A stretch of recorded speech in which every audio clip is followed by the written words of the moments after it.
By the sweet 100 eyes of Argus, we made it. That's what Gabe said. We're here. A little late, but right on time. We have so much to talk about tonight.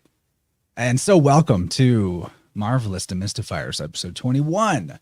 We're going to be talking about the 6th and season finale episode of season 1 of Loki.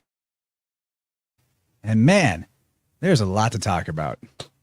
I reserve the right to tap out halfway and do the second half later. We'll see, because I got 90 slides. I've been working all day. And tap out halfway. Oh, hey, Gabe, I can hear myself coming through your speakers there. Be careful. I don't know what's going on there. You figure it out. We're good. There's no tech problems. There's just tech solutions. Anyway, y'all know where we left off. We left off with episode 5, where they defeated the big smoke monster of purgatory, like that old TV show Lost, and they've made it to the end of time. So, Gabe, I know you had some stuff to say hanging off from the previous episode, and I thought maybe I'd give you a time to attempt to do that in a, concise manner before we blast off into this big slideshow. What do you think?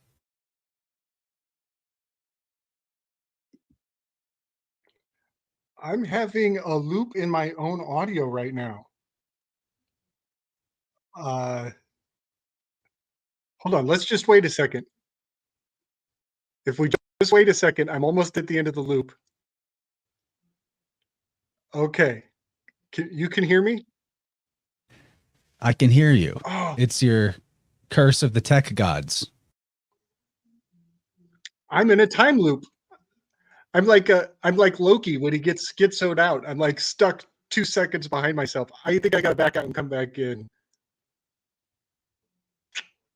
I'll be right back, everybody. Sorry about this. Yeah, Gabe's having all kinds of Yeah, man. fun with it. All right, back out, come back in. We'll give this one more go. We'll give one more try. I'm ready if I have to. I'll do this whole thing by myself. Damn it. I've got a lot to say. And I appreciate everyone who's here. So I'm going to, I think, just kind of get into it. I don't want to waste your time. I want you to get straight to the gravy. I mean, I was literally drowning in gravy preparing this analysis. So the first thing we're going to do, talk about this title, episode 6, For All Time, Always. This is the catchphrase of the Time Cops, the TVA. And if you remember, I mentioned last time that For All Time, Always in the septenary cipher is 52. And I think that that is a reference to the 52 weeks of the year, right? That's all of time. That's the entire circular cycle. And let's talk about this. I hope Gabe comes in time to read this slide. In 1932, Jung commented on Abraxas. The Gnostic symbol Abraxas, a made-up name meaning 365. The Gnostics used it as the name of their supreme deity. He was a time god. Jung described him in a way that echoes his description here. Just as this archetypal world of the collective unconscious is exceedingly paradoxical, always yea and nay, that figure of Abraxas means the beginning and the end. It is life and death. Therefore, it is represented by a monstrous figure. It is a monster because it is the life of vegetation in the course of 1 year, the spring and the autumn, the summer and the winter, the yea and nay of nature.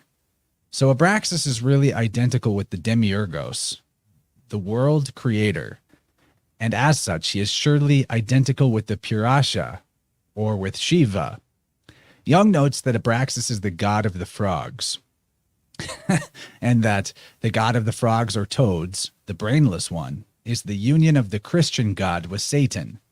In his later writings, Jung argued that the Christian god image was one-sided, that it left out the factor of evil. Gonna bring Gabe back in. And so, after seeing the title For All Time Always being 52, we got to bring up Abraxas, which is 365, also the full cycle of the year. If you remember in the previous episode, when I brought up Abraxas, it was because there was a homunculus of frog Thor in a jar. And here you have Jung mentioning that Abraxas is the god of frogs. So, Gabriel, are we out of your time loop prison? Yes, I think things are back in sync again. This is a great way to start off because it will come full circle towards the end. But I recently learned that there was I think it was Athanasius Kircher, who he was kind of like the real hero of Alexandria. If any of these guys are fucking real, he's the more real, the more believable because he's more proximal in time. But he was a machinist and he had all these inventions. One of which was a automaton that would literally lift up its hand and wave, and it had a voice. It had some device in it that would say "Salvi," which in Italian is just basically "hello." Hey, how you doing? Health and wealth. And nobody could ever find out how he was able to make words come out of an automaton. That was the accomplishment, was that he actually made it speak. And so what I think is really fascinating about that is this is the original uncanny valley. And think of what a fortune, what a lifetime of wealth you could generate off of this nifty contraption of an uncanny valley and the psychological impact on people, and then the reputation of being misunderstood rippling out from that you have a mechanistic device on command. But then I want to also say the original word for necromancy is ventriloquism. And the history of that word expands out into so many things, guys. I'm just now wrapping my head around how the word for necromancy, like controlling the dead, is ventriloquism. And that's what we do when we do the seance of science. We summon Einstein into the conversation. We evoke his magical formula, E equals MC squared. Now I can speak for Einstein and predict when you're going to get to the shopping mall with your rate of speed and whatever, relative velocity. So the seance is ventriloquism that goes back to Athanasius Kircher, who made the first mechanistic device that waves salvi, which is written on Baphomet's arm, by the way. Salva is, they say it's an alchemical recipe for dissolving things, which your brain does quite well. And then coagula is putting it back together. So yeah, that's just kind of my most recent discoveries around the Baphomet, that it might have been just a gimmick, like a machine that got a really big reputation that they turned into come no further, be ye warned, turn away at your own peril. Everything from here is scary. Uncanny Valley, the original Uncanny Valley. The machine aspect is the mechanism of the universe, how the universe works. The Deus ex machina, right? God in the machine, the thing that shows up to turn the tide at the last second to solve the problem, in narratives and fiction. Abraxas definitely represents that, because you have Jung here talking about the yay and the nay of the unconscious. And one thing that this, especially this episode, but I mean the series as a whole, and maybe all of humanity's forays into fiction, are in some way, on some level, on a soul level, an attempt to figure this out. The uncontrollable forces of the unconscious is what we're talking about here. That, and, Loki and Sylvie, the anima and animus, they are the uncontrollable aspect of your unconscious. And it will always show up to throw a monkey wrench in your plan, right? That's the whole thing of like, you make plans and God laughs. God is the uncontrollable force of your unconscious coming in to create the tower moment. And a perfect segue to talk about my next slide here. Let's bring it up. Oh, okay. So as we've been doing, we're analyzing this episode through the lens of the Thoth Tarot. And man, has that borne fruit. So much fruit. I think it's pretty undeniable that the theme card of this episode is the Tower. Big time. The Tower is card 16. Oh, go ahead. Yeah, full on agreement. And this helps me really reinforce and build a perspective on how I'm seeing this as all things Pegasus. I think that Pegasus is the tower, and it's not explicit. I had to really read into it. A big part of it is John McHugh telling us about Pegasus Square, signifying the garden, the tableau, the story, but then also knowing the zodiac and knowing how it is arranged. It basically is like the wintertime blanket, the blanket of snow accumulating. Think of being snowed in. You have towers of snow. But there's another thing about this Pegasus thing that has to do with white, because we're in the winter. And so think of piles of paper, piles of stories, piles of the Library of Alexandria. There's a lot of things about, like, almost, you could almost think of the snow as exploded paperwork. And now it's time to go interior. We're in hibernation. So we're going in to do the inner work to make it through this wilderness. So yeah, there's the Grus constellation is the goose. Then there's the swan, constellation, Cygnus. Cygnus is white. Pegasus is white. There's a lot of strange things around white in this episode. And I just want to kind of summon a lot of the research around the white fragility spell. That wintertime, the white is the most fragile thing there is. If you look at it with sunshine, it'll melt. So the white fragility is a iconic trigger, not just about the color of your skin. White fragility is about old age. Well, White also, fragility man, is it's about like, coming into the later years. well, white can be disrupted with a single speck, right? The purity is sullied with even a single grain. But the black, you can throw all kinds of shit at black and you don't even notice it's there, right? That's the difference between like corruption and purity. There's definitely a big black and white theme in this episode. Right. Yes. And of course, And this then is another thing episode 1.6. The tower card is card 16. I find that interesting. I'm just going to go through a few things in this slide, then I'll kick it back to you. So the tower represents danger, sudden change, destruction, hot crisis, higher learning, liberation, purification through fire. And think about what you were just saying with the white. When you burn something to ashes, the ashes left, the purification that's left is white. This is also called the eye in the Thoth Tarot. It's sometimes referred to as the eye because of the big eye at the top of the tower.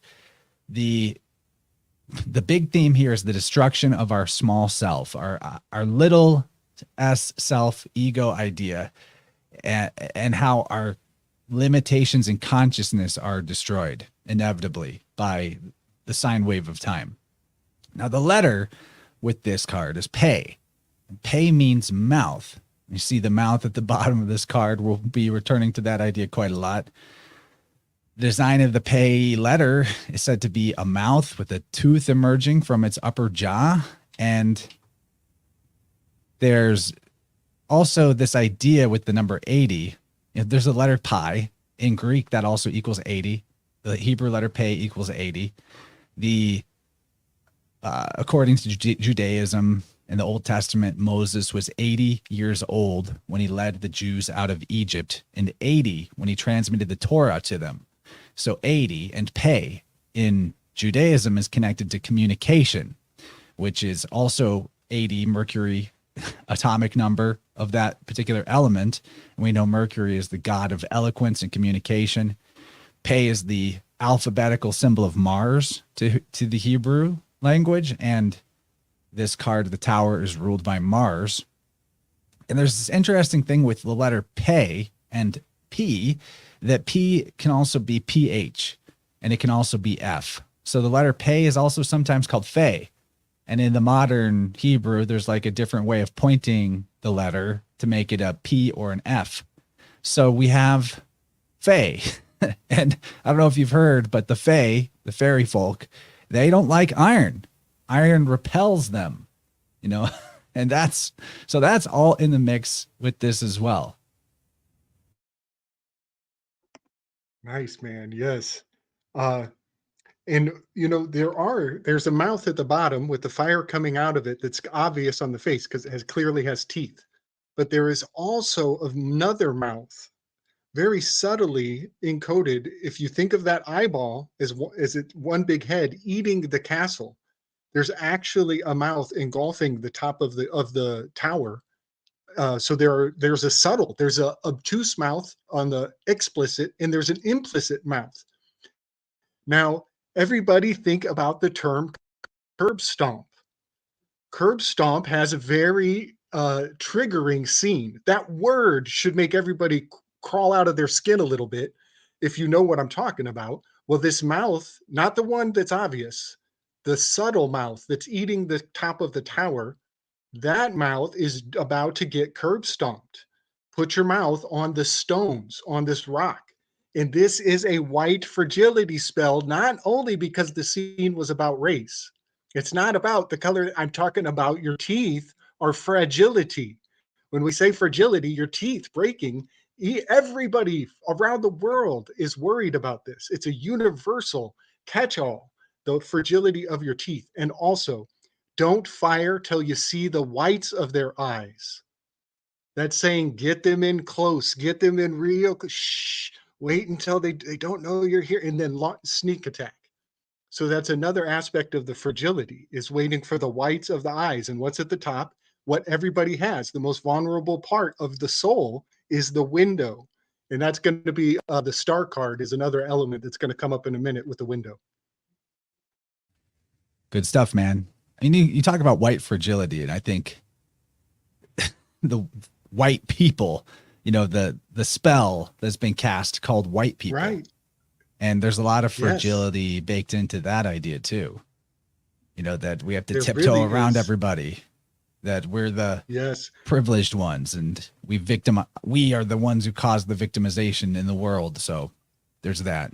But I want to talk about also the runic letter Pethro, or the runic P. Actually, and if I should have put them side by side, but if you look at Pe and you look at Pethro, you can see that they're like, a mirror image to each other. There's for sure some relation in the shape of the glyph. And of course, we're talking about Loki. He's a Norse god. So we got to consider the P rune for the Norse as well. This is fate and chance, the unknowable, the unknown, and play or games. And every single one of these ideas comes up. And so watch out for them. I may or may not remember when they're happening to point out, hey, this is a Pethro moment, but it's all there. It's absolutely all there. Yes. Just a strange little side weave around Pethro. This related to Black Swan, the theory of the Black Swan, the story, if you research it, was the first Black Swan that invented that term or gave it life. It was from Perth, Australia, was where they found the first Black Swan. So we had a weave about that a long time ago, but I think Pethro is 14, is number 14. But yeah, the Black Swan. But that's interesting because, again, with February 2nd, Groundhog's Day, we got the goose and the swan constellations right there with Pegasus. So yeah, very apropos. And we should also talk about how Pethro is basically the same word as Petra or petrol. Oil is super black. Right? Like right, totally. Like Pegasus is like pay gas for the US. It's basically the petrodollar. And we built a tower, we built an empire off of the petrodollar, and now it's taking shots in the balls. And Petra, or rock, is a big theme in this episode too. We'll see that coming up pretty quick. I'm going to keep us moving. So we have the opening shot where we're getting the Marvel Studios logo, and we hear all of these different characters from across the timeline of the Marvel Cinematic Universe, from several movies and other TV shows. We hear just random one-liners from other superheroes and characters in the vast universe. And they're going one at a time, but the frequency speeds up until you get to this point when the Marvel Studios logo comes over the top, and they're happening. The crowd is so like overlapping with each other that it's all covering itself up.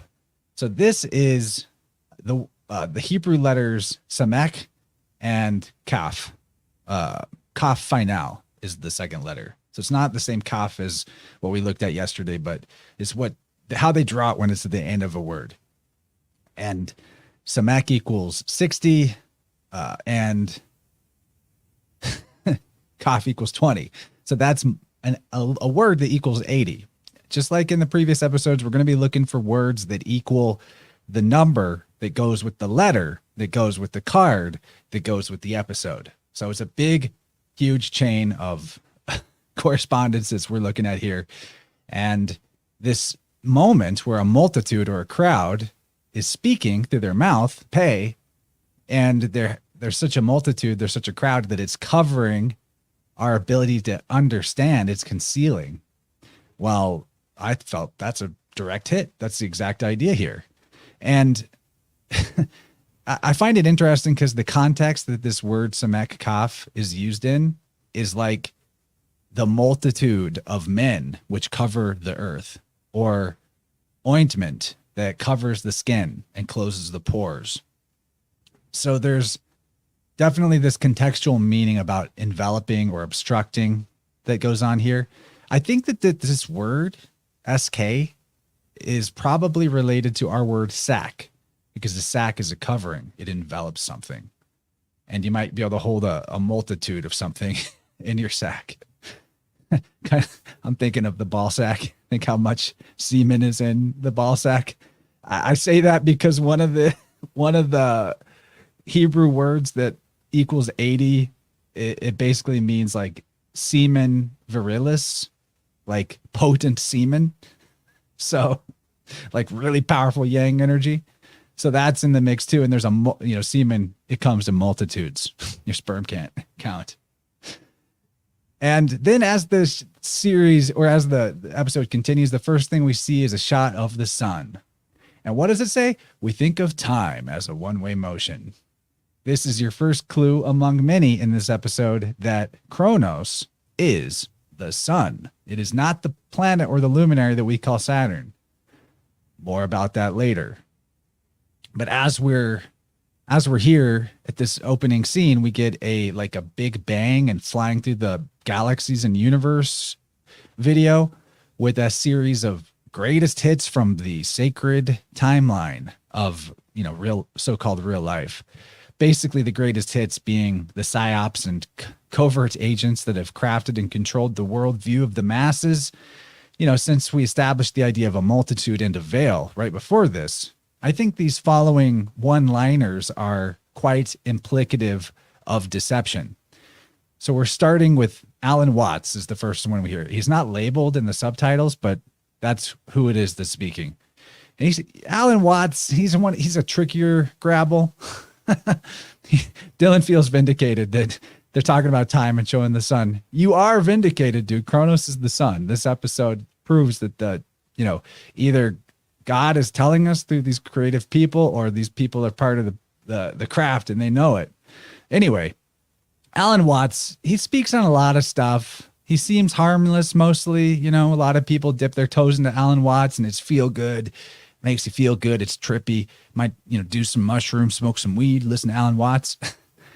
What seems relevant in in his discourse is, and I say it seems relevant because I did some almost like divination on Alan Watts. I picked a random Alan Watts video and I jumped to a random spot in the timeline of the video. And here's what I hear him talking about. The word person means mask. It means persona. It's the fake self. That the true self is the entirety of all existence, the whole universe. And, he's talking about the person being a mask, but of course he doesn't go all the way with it and explain the legal system sorcery. That person, that paper C, as you're talking about winter and the paper C. What he's talking about is it's like a Maya illusion, Buddhism thing for him. Where, he's telling people who are already tripping out, like in the 60s, that they don't really exist and nothing really matters. And your grievances with the world, and the government and Vietnam, those are like ego, man. It's just ego. It's all fake, man. It's all an illusion, man. But he also liked to talk about the Big Bang, and we're seeing the Big Bang in this opening, what would you call it, montage. So I think we're supposed to take away that, Alan Watts' role in informing as a gatekeeper of the sacred timeline probably has to do with bringing the Buddhist ideas back to the West, the, seeking after oblivion that Buddhism more or less teaches, and also teaching you about that Big Bang, which is the classic ex nihilo chaos giving birth to time, right? It's that entire thing. Everything science is actually, all the big scientific theories are no different. They're just different words, different clothes for the old mystery school tradition. I feel like Gabe's ready to jump in. Yeah, buddy. Yeah, man. So everybody should consider that Big Bang is the opposite of Zazen. The old Hebrew, old oldies, they're all about the universe was created by a sucking in. And this Big Bang is kind of a transgression of that, the exact opposite. I suspect that Big Bang is Spinoza flipping the bird to the guys who put him as an outcast, as a harim. Uh, and I think a lot of people who are into Spinoza are of the Alan Watts camp. And I think that's a crucial dividing line, really, between Spinoza and the old ways. But one of my favorite Alan Watts isms that I pay to everybody to use as they see fit. It's a great one-liner. He probably got it from somebody else, but it went something like, "Here, let me save you from drowning," said the monkey to the fish as he placed him in the tree. "Here, let me save you from drowning," said the monkey to the fish as he placed him in the tree. That little phrase could have saved a lot of people a lot of suffering during the lockdowns. You know, it was the best intentions that paved the way to hell right there. So let's all just remember, "Let me save you from drowning," said the monkey to the fish as he placed him in the tree. It has to come out that way because it constructs itself retroactively in that wonderful one-liner. So give thanks and praise to Alan Watts for that, wherever he got it from. Oh, there's also this guy named Alan Watt, who's not Alan Watts, no S. And he's like a classic New World Order conspiracy guy that would teaching people about the NWO.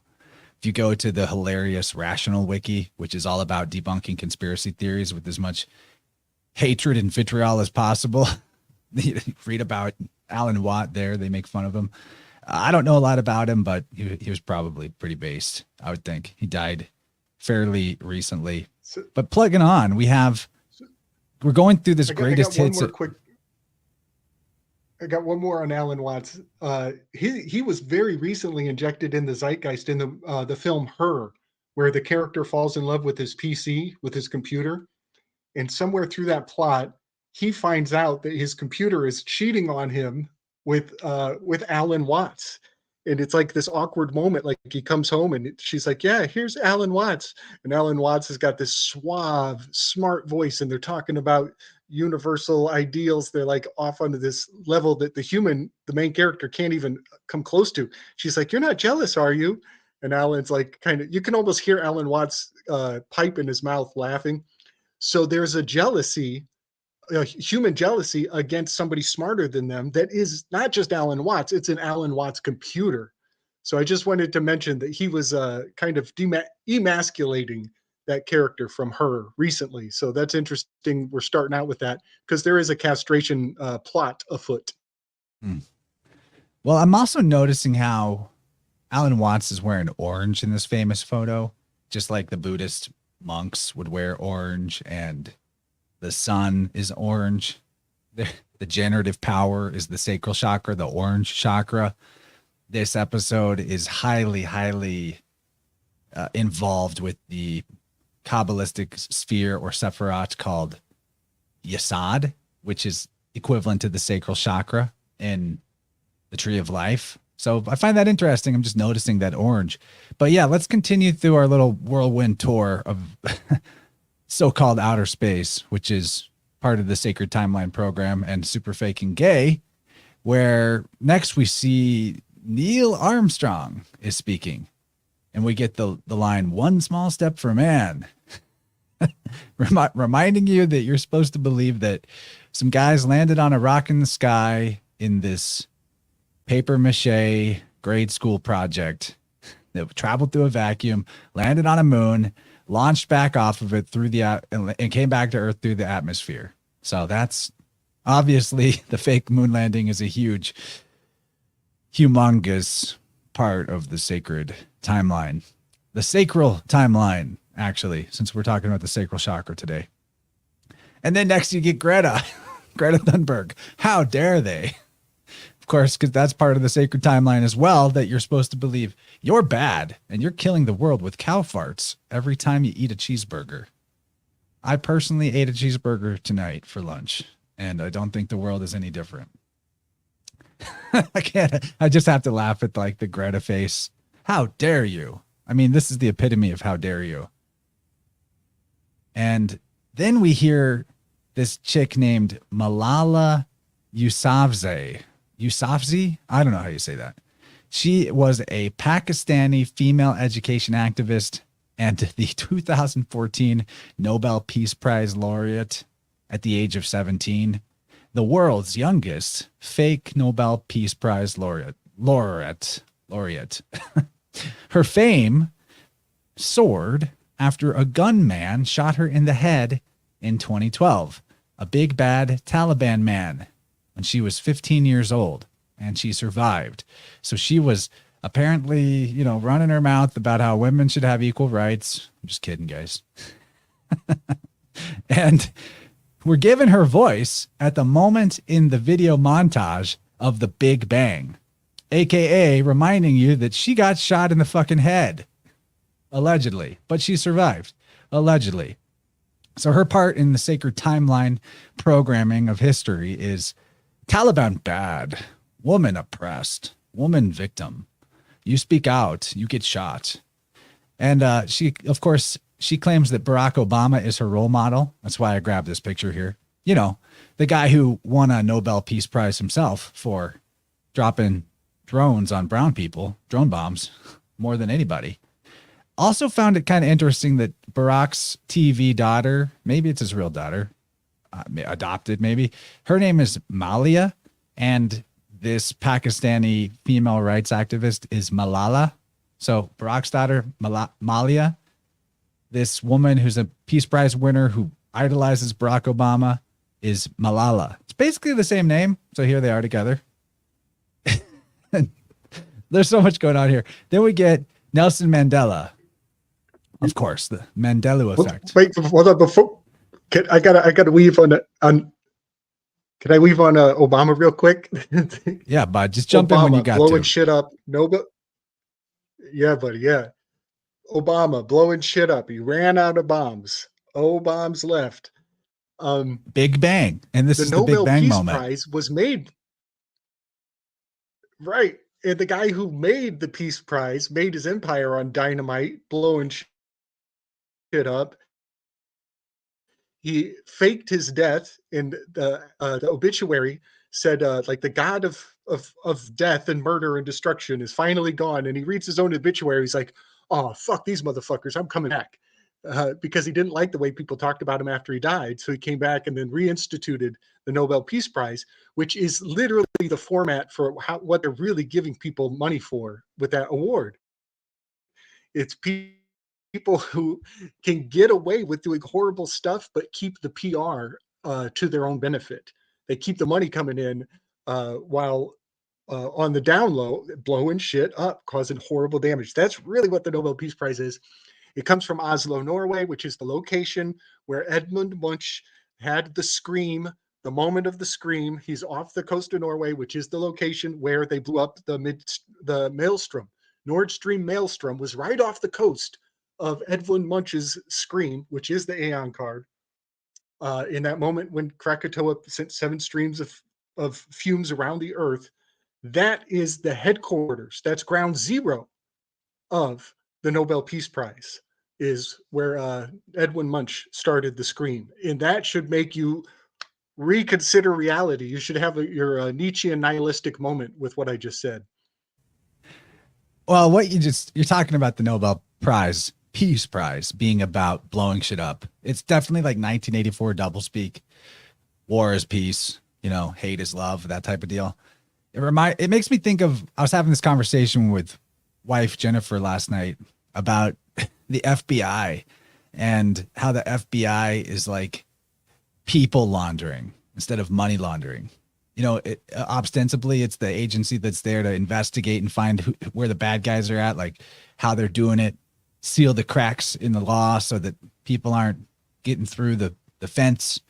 But instead, what I think it's actually for is to help the top players actually achieve their crimes.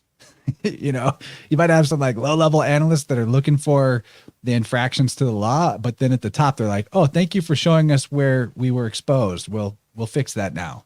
So we have so much going on with government where it's like on the surface in the public, this is their objective, but in the private, it's the opposite. I think that's real.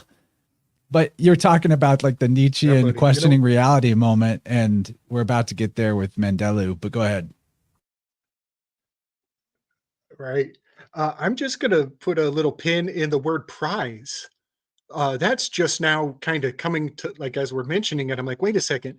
Prize law is what was launched in 1666, pox on both your houses, when they started the birth certificate. That's prize law. And there's a Mozart of international trade. His name is Hugh de Groot. Hugh de Groot. I am Groot. This is the guy who's been doing all the placental capture. And it is his Mozart masterpiece that puts us in international waters. So there's just a huge weave around the word prize that has to do with prize law that Hugh de Groot put in place, that is an umbrella catch-all, just like Groot when he saves them in their fall. I think that's a nod back to this Mozart of international law that the Nobel Peace Prize knows very well. You're learning me on that shit. Don't know about that. But Hugh is an interesting name. It's Bacchus's monogram, Hugh. But next we hear Nelson Mandela. And we're talking about controlling the timeline, altering the timeline. So of course they got to bring in Mandela. And I'm going to be honest, I think most Mandela effects are pretty retarded. And you know, I'm not mad at you if you super believe it's a thing. I personally think that the Mandela effect is all about making people believe that the shadowy elites can control time and alter reality.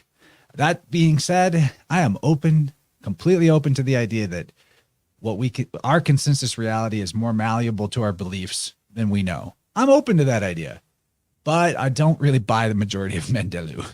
I think it's especially not how it's portrayed in conspiracy culture. But that being said, I thought, this is one that I actually think I'm affected by, the fruit of the loom. Which one do you think is the real one? I would have told you it's the one on the left with the cornucopia, but I guess it's supposedly always been the one on the right with no cornucopia, which doesn't even make sense. It's fruit of the loom. It should have a cornucopia there. Since we're talking about Kronos and corn, KRN, and the cornucopia, which is a symbol of Kronos, then that's the one that I think is relevant to bring onto the slideshow, the fruit of the loom. Because the loom, they also called, like, the loom is what they called the device in season 2 of Loki that is like weaving the strands of time, right? So there's lots of the weaving of the fates, that idea, back to our Pethro rune, fate and chance, the Norns, the weird, all of that. So the fruit of the loom Mandela is a weird one, because I totally remember having like underpants and white t-shirts that had the logo that has the cornucopia on it. I legit do remember that. Yeah, man. The Mandela effect, I think it's crucial. I think it's super important. I'm so glad we have our soldiers out there at the tip of the spear, keeping a sense of just how mutable the realm is. Because I think a great amount of potential social engineering comes through this thread. And I'm with you, man. I love the Mandela effect for what it is, but I also I would put a warning on that field of research to, like, go as far down as you can while retaining every ounce of self-sovereignty and control and command over your own perception and sense of reality, because that's really what you're risking here. And what I think ultimately the hazard that we're seeing is this will play into the hands of false memory syndrome. It already has. It's already laid a horrible battlefield that's going to be really hard to navigate for some people when they start being tested for their sense of what is right and wrong, what is and what isn't, who's right and who's not right, what is relative and what's not relative. All of that has been really muddied by the Mandela effect. And when I look at it, I'm constantly telling myself, okay, yeah, they might have changed that, but that doesn't make them God. That doesn't make them God. Nope, not they can change this, but that doesn't make them God. And this goes hand in hand with weather control. I'm always like, yeah, they can fuck with the weather, but that doesn't make them God. And I'm constantly reminding myself that this line of thinking leads to deifying the military. And I just, it's so hard not to cross that threshold of like, yeah, they're playing God. They're playing God. Am I giving them credit? Am I telling them they're succeeding? Nope. Nope. They don't succeed. So yeah, you take it as far as you can, but don't let them play God. Don't let them plant false memories. Well, that's the sash that Renslayer wears, the priestly sash that is also from military dictator government leader officials, deifying the military. That idea is in the show too. Okay, so then we see, I don't know what this is supposed to be, cool special effects. But while we're seeing this, we hear a whole lot of music through this whole sequence. And in this part, we hear Für Elise by Beethoven. I'm just going to play it while I talk. Everybody knows this song, right? This is like one of the most recognizable pieces of music in the world. So, Für Elise was allegedly discovered and published 40 years after Beethoven's death.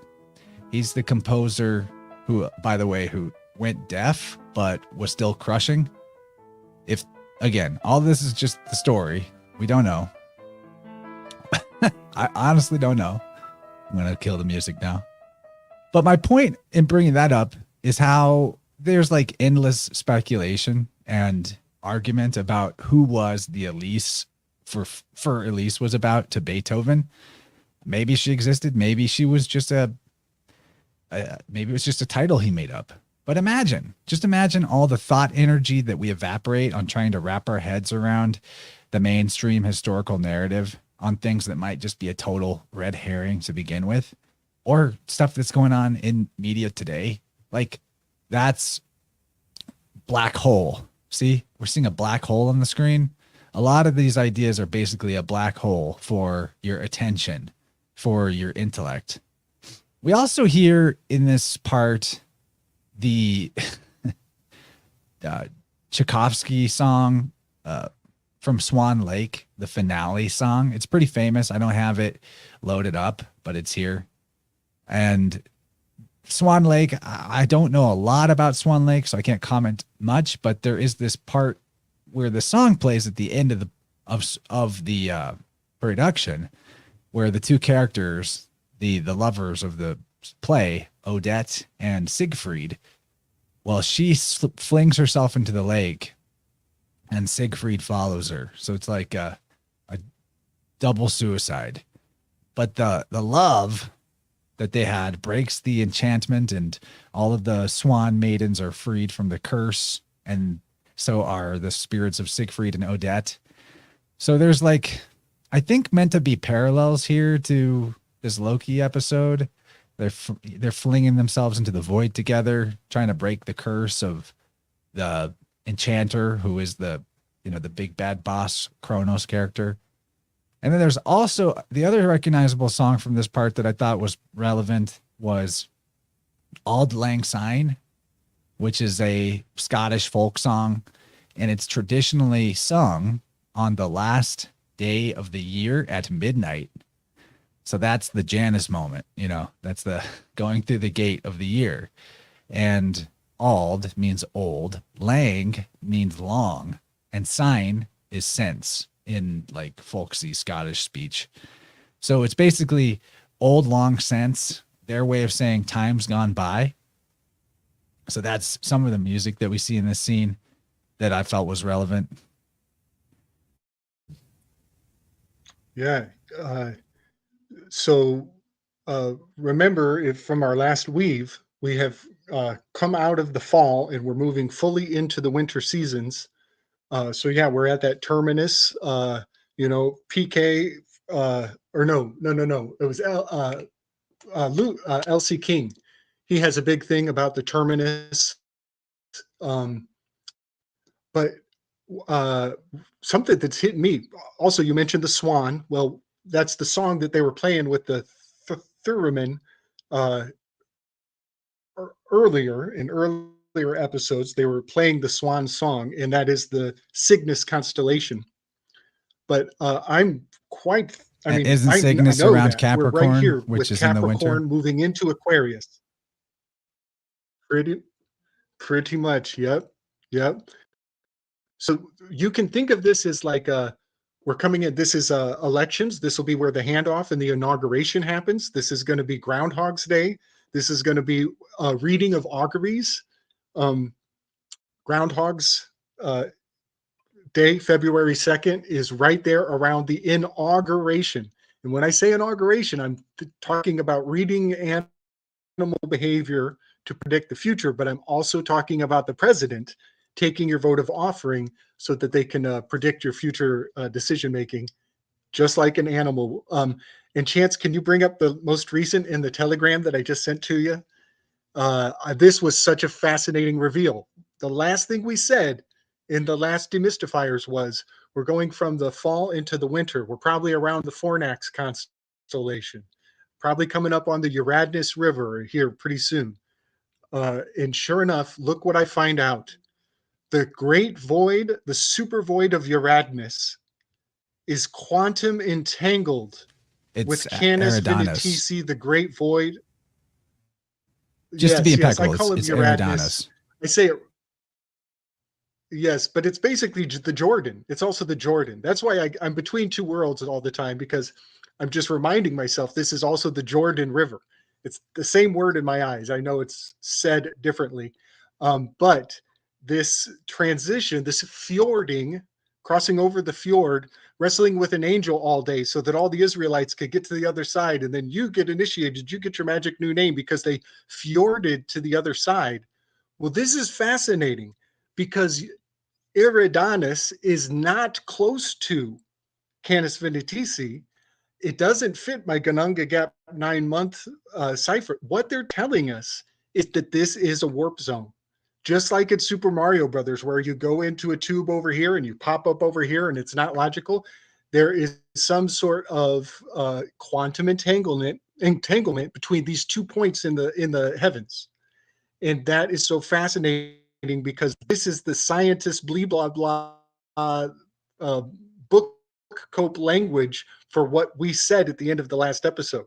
Is we're going from the fall into the winter, and here they're telling us there's a quantum entanglement that later on, when the plot rolls out, they are reinforcing what NASA has said about these locations in the heavens. It's interesting that you're bringing this up because I mentioned the whole semen virilis thing. What that's actually in more Hebrew or poetic language, it's the waters of Judah. And the waters of Judah is talking about the waters that come out of the as the source of life in the body of the parent. So it's either the seminal fluid or the amniotic fluid of the womb. And it's referred to in the Bible, say like in Isaiah, the book of Isaiah, and you have it's being talked about kind of in context or around the idea of God speaking to the Jews in captivity. And like, you know, that whole book Isaiah is about the prophecy of Cyrus, who is a type of Jesus or a type of Christ, a savior archetype, part of the cycle of the Neros. And so that's, you know, the point of them being discouraged and in captivity. It's the uncertainty of the future and the hard part of life on the sine wave. So there's, you know, winter is that time, right?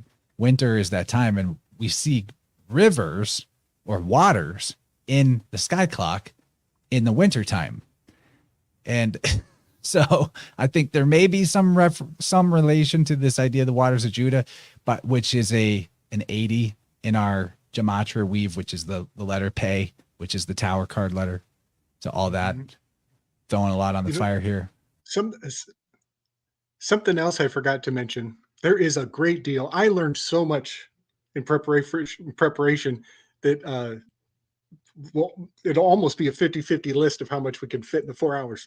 But at this time of year, like if the sun were in February 2nd, let's say it was February 2nd today, there are meteors happening over near Botes in the corresponding location to be at the other end of this this correspondence of these two voids that are quantum entangled.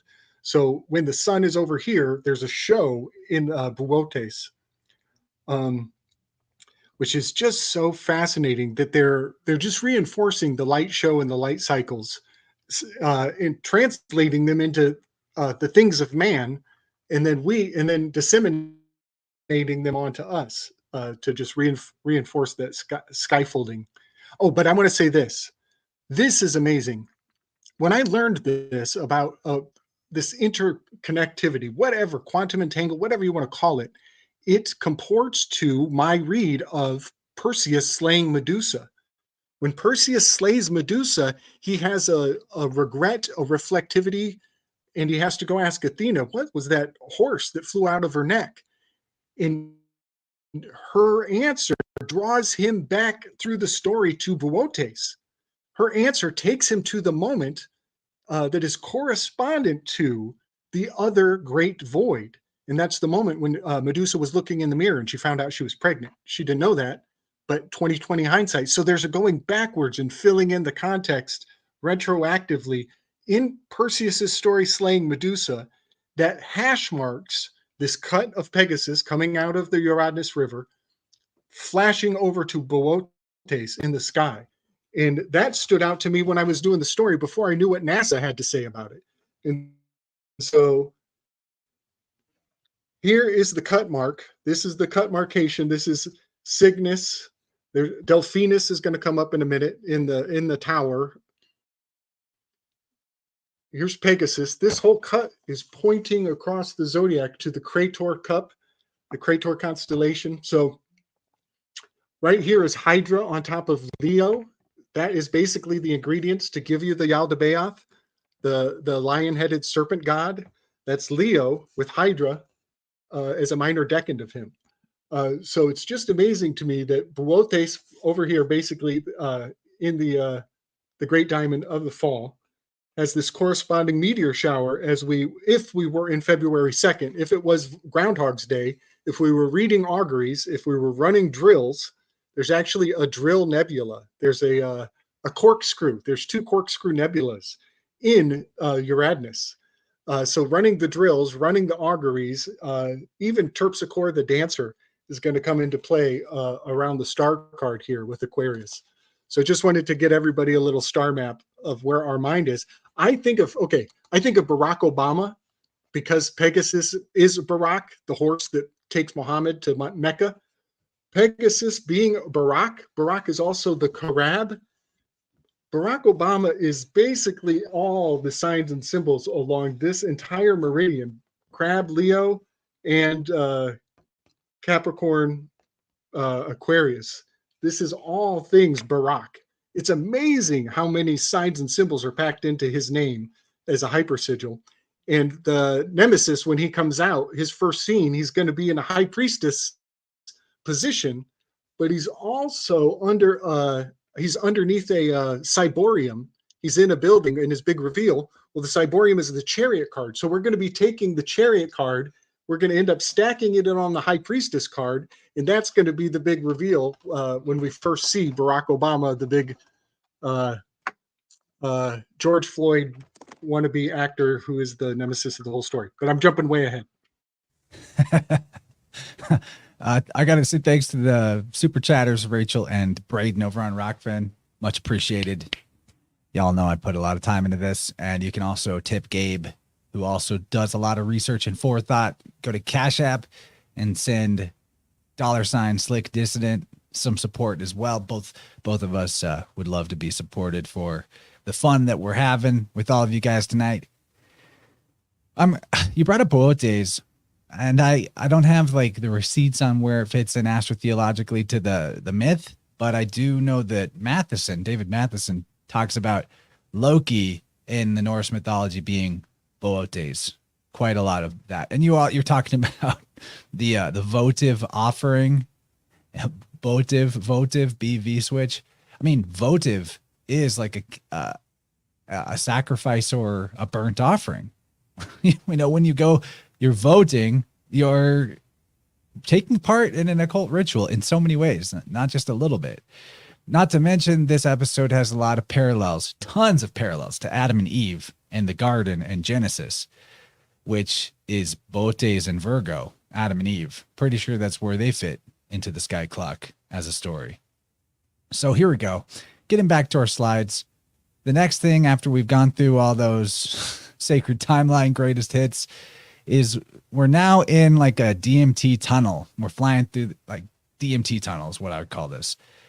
I definitely can relate to this type of imagery. I've seen this before in my own blast offs. It's funny too, because this moment, Vision says, you have Vision from the Avengers films, who's like an AI. And he's saying, what is grief if not love persevering? And, that word persevering could easily be philologically flipped to be preserving. We're talking about the preserver part of the Trinity. And we're about to see Loki, the preserver. We're going through this tunnel and then we're going to get to him, our hero, our savior. What I think is interesting is as we go through this DMT tunnel blasting off, there's a breakthrough moment. And the breakthrough moment, you break out of this tunnel and we see it for what it is. It's a big circle. And this really made me think differently of the DMT experience, actually. Because they say like blasting off, breaking through, those are some terms given to it. But they also refer to the experiences going into inner space. And like I myself have blasted off. I've had the what you call breakthrough before, back when I used to do this years ago. And I've seen the big floating head in the void. and I've been there. I've seen it. It's talked to me. It's told me the end of the story. It's the end of time, which is where we're at. We see this circle. It's circling the end of time, the citadel at the end of time. It's like a big trippy Saturn ring. So I think we're being shown that our experience of life is on this wheel or this ring, like a record, like an ecliptic or a zodiac, and that the end isn't really an end, like a line. It's actually the center. The god of time is in the center of the wheel, not at any point on it, not at the beginning or the end, because circles don't have a beginning or an end. So we see this big rock hanging out here. Remember, we were talking about how rock was going to come into play, and the Pethro rune, which is basically Petra, meaning rock. And we see the show creators actually say that this is an asteroid that has a citadel carved into the rock. It's the rock that he who remains picked to build his house on, like Matthew chapter 7, verse 24 through 27. Therefore, whosoever heareth these sayings of mine and doeth them, I will liken him unto a wise man which built his house upon a rock. And the rain descended, and the floods came, and the winds blew, and beat upon that house, and it fell not, for it was founded upon a rock. And every one that heareth these sayings of mine and doeth them not shall be likened unto a foolish man, which built his house upon the sand. And the rain descended, and the floods came, that's winter, and the winds blew, and beat upon that house, and it fell, and great was the fall of it.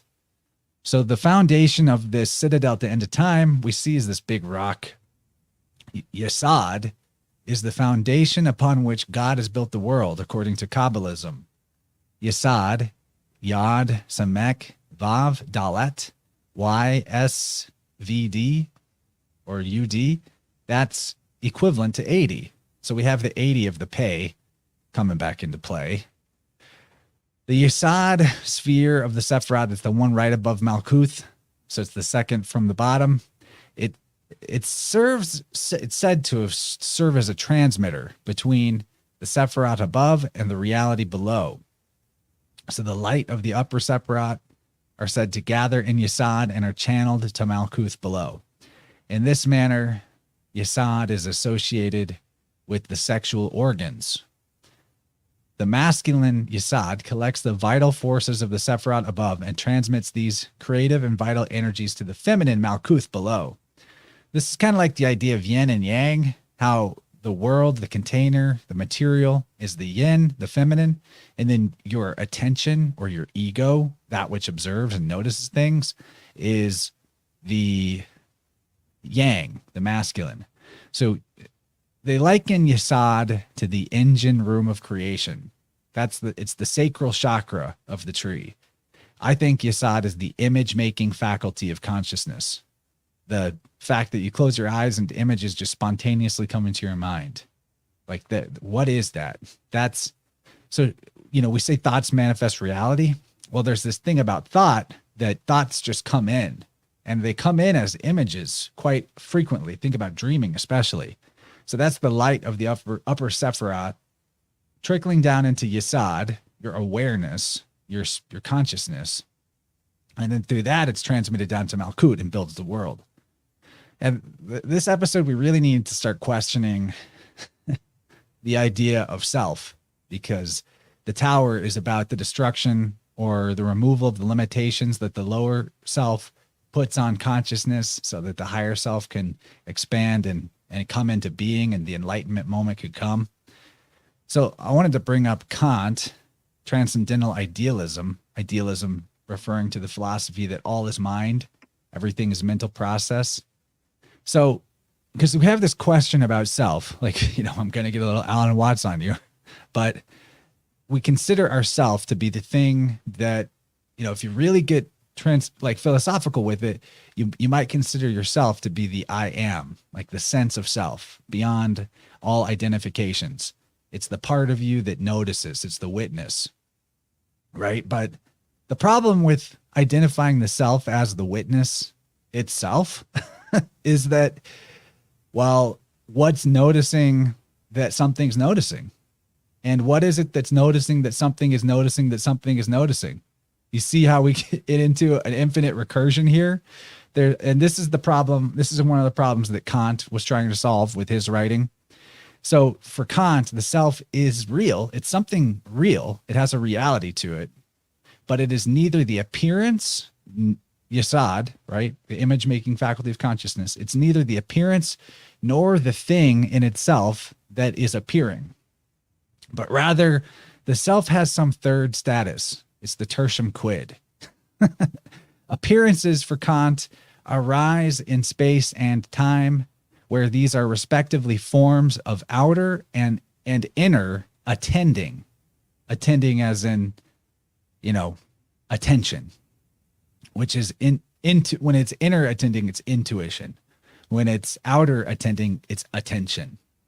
The third status, the tertium quid, the self, its third status is explained by identifying the self with intellectual action that does not arise in the progression of attending, and so is not appearance, but accompanies and unifies inner attending. And so accompanying, it progresses with that attending, and it is therefore temporal, not a thing in itself. The distinction between the self or the subject and its thoughts is a distinction wholly within intellectual action. Only such a non-entitative view of the self is consistent with Kant's transcendental idealism. All right, so all of that's going to sound like, what the fuck are you talking about, Chance? I'm trying to help you out here, okay? So Kant is identifying the self with something temporal, all right? So in a way, this is like the idea of Brahma or Kronos, who gives birth to the egg that then births Phanes, the ego, the demiurge that builds the entire world. All right. So the highest, most supreme and pure self, Kant is relating to time, that it's a process.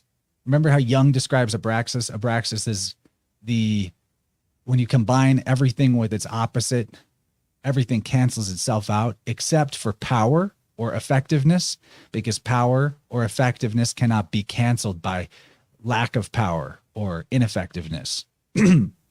So that's the in whenever everything becomes nothing because it's all combined with itself, what's left is just power or just effectiveness. That's the process or the intellectual action that does not arise in the progression of attending or intuition.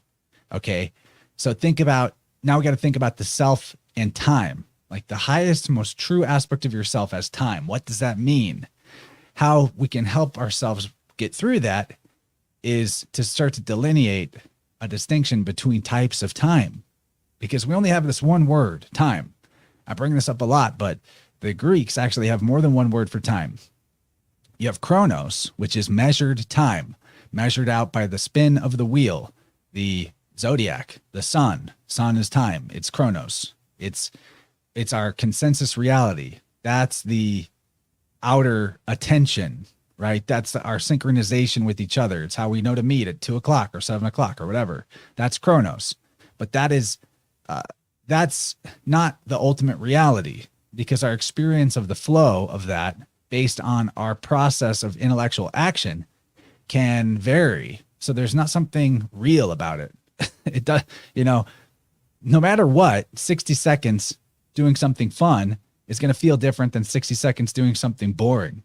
So there's nothing real about it. That Kronos time is conceptual. Okay. And then there's what's real about it is our consensus with each other. That is effectively real. But anyway, the other word the Greeks have for time is kurios. And this word is subjective time. This is the time of how you change over time. This is the progression or development of your soul. So if you think about Kronos time as like a hamster wheel, a rat race, a repeating cycle, a record, the spinning, Kurios is more of the linear time where from point A to point B, you get there and you're different when you get to point B. Whereas Kronos is more like everything stays the same forever. So hopefully this is making sense. But a lot of people in the world, slaves to Kronos, they do the same thing every day or week in and week out, and they themselves try really hard not to change. So their soul or their self is going through very little intellectual action, which is this kurios or this movement of the soul or the self progressing in an actual like learning and growing and expanding sense.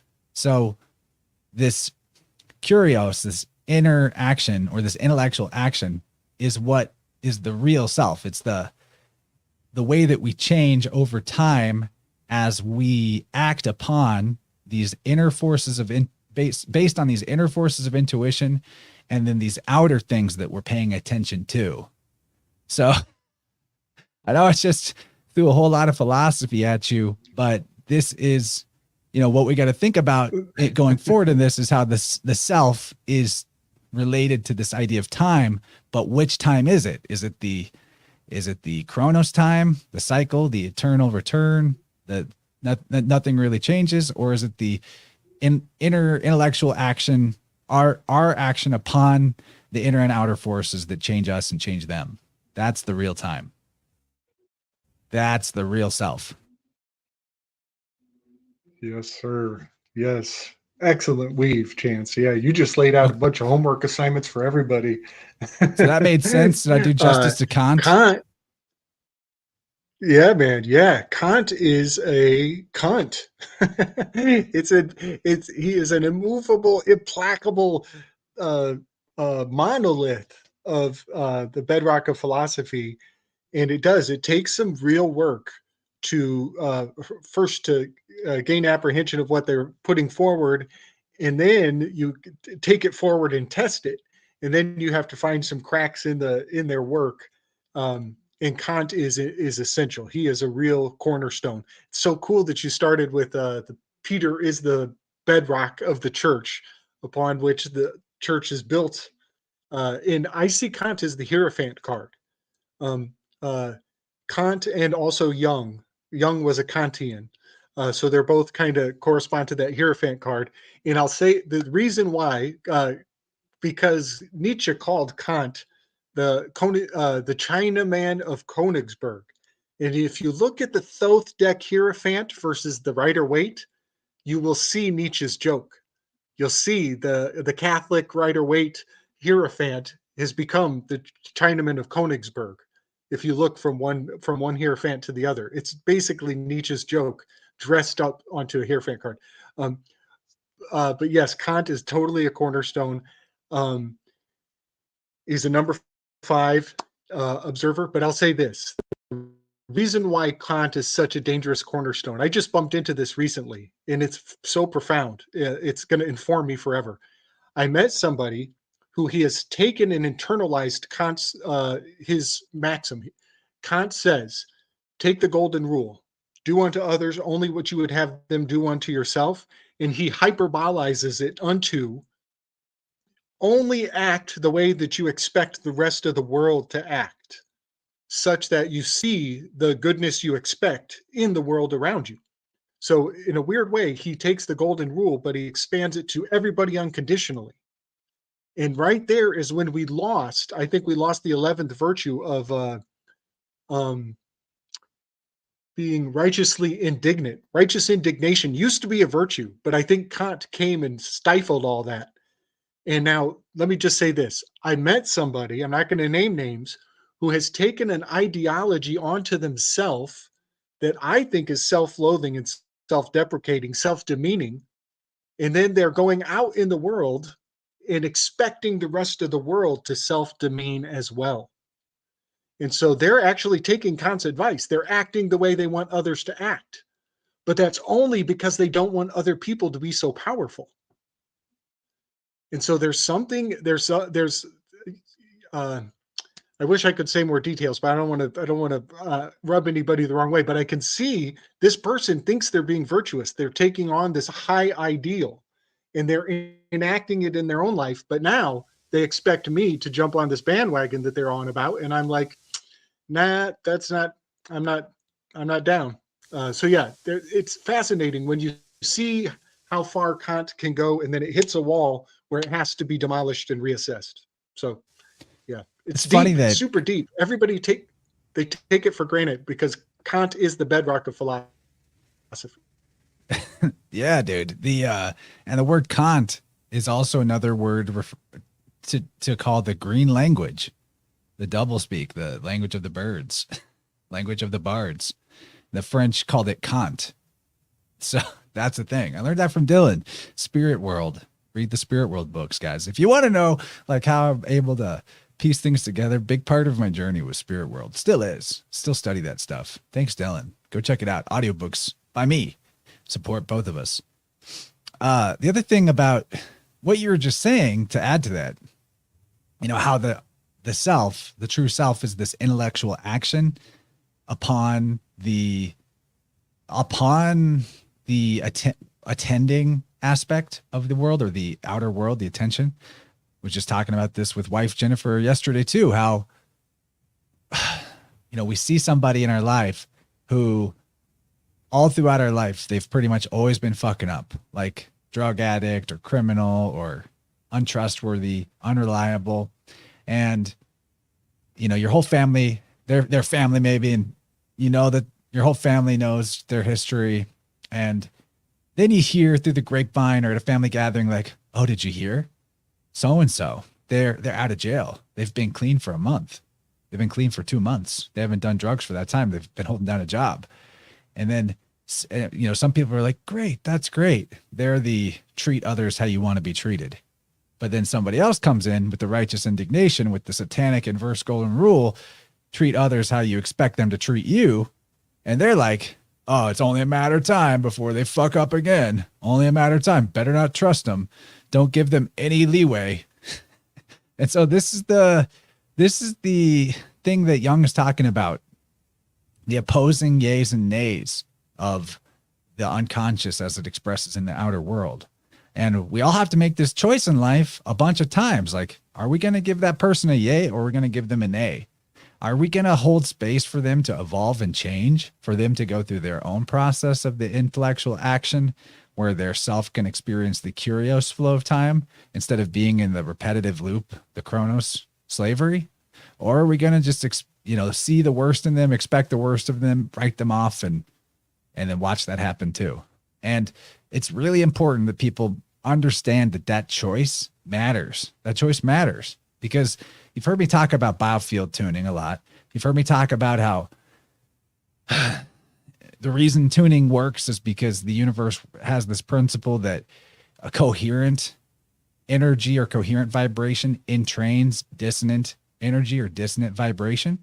So if somebody in your life is like, spiraling all the time, they're very dissonant, and you yourself, you're generally coherent, or you're more coherent than them, and then they're trying to rise, they're trying to get out of their dissonance, and you look at them and you're like, you won't change. You can't change.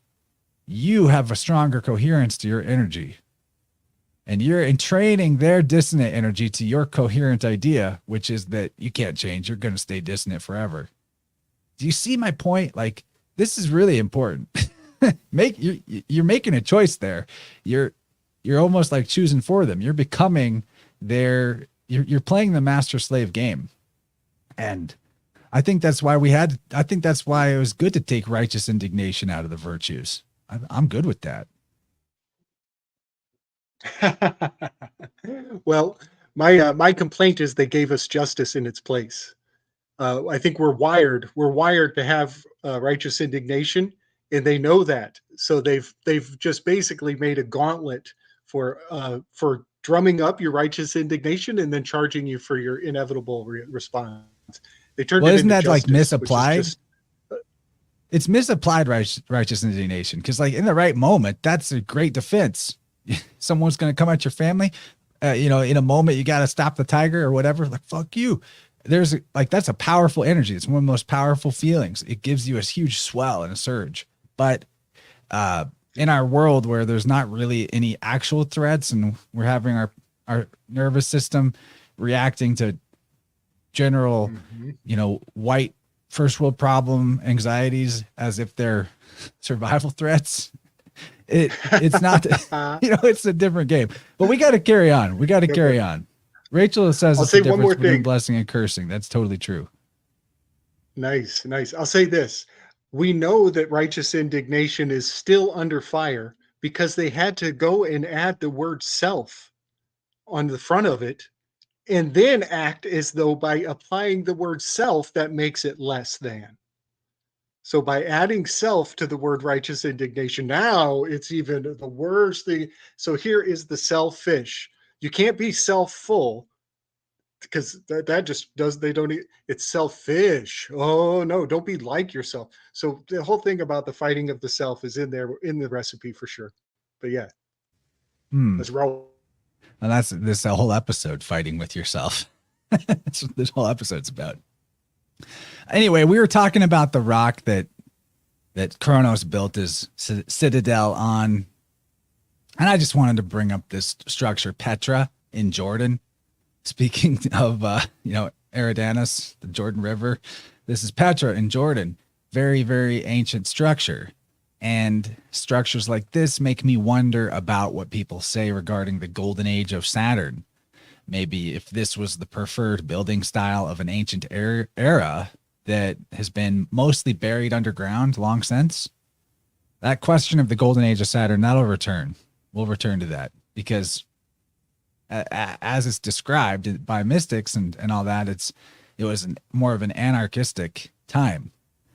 And that's kind of the question of this whole episode. Are we going to go back to that, or are we going to stay in is it fascist or anarchistic? It's like, that's the dialectic you're getting in this episode. Going forward though, here's something really important to this whole weave. Okay. So on the left, we see the Tree of Life, and we're talking about the Tower card in this episode. Between all of the 10 spheres of the Tree of Life of Kabbalah, there's the tarot card that is correspondent to the pathway between each of these spheres. And what we get with this, the Tower, it appears on the path between Netzach and Victory. I'm sorry. Netzach is victory. Between Hod and Netzach. So it's right here, Hod, and right here, Netzach. This path travels on or really kind of like above Yesod, the foundation. So all the Sephiroth are linked or likened to different parts of the body, and the tree itself to a homunculus or the Adam Kadmon.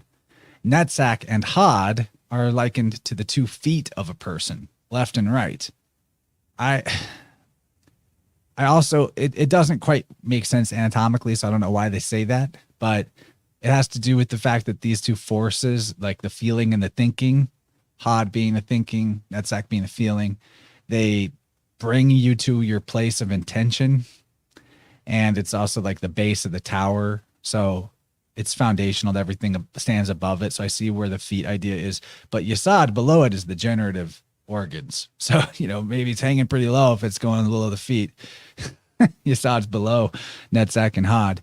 But to continue here, Hod, the left-hand side, is the Sephiroth or sphere of Mercury. Interestingly enough, a Hod or a Hodi is a construction tool for carrying bricks in masonry. And Gemini, which is ruled by Mercury, Mercury being the symbol or the planet for the sphere of Hod, Gemini, it has to do with the season of brick making. So I'm finding this connection to Hod very fascinating indeed. You actually see the way that this guy carries his Hod is super reminiscent of the Fool card and what the Fool with his knapsack on the stick. The Archangel of Hod, cool. Isn't that a good dig? Archangel of Hod is Archangel Michael. You remember Loki's flaming sword? There's that. That was in the previous episode. In Liber 777, Crowley associates Hod to Anubis, Thoth, Loki, Hermes, Mercury, etc. All of these characters. Now, the meaning of Hod is majesty, splendor, or glory.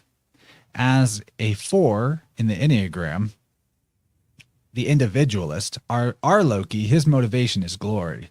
So Hod fits him perfectly. He's the individualist who wants to be recognized for his majesty, his unique importance. He's the Narcissus character. And this is the 8th Sephiroth. Hermes was called Lord 8 at Heliopolis. There's a lot to that. And then the other side of this pathway of the tower path is Netzach.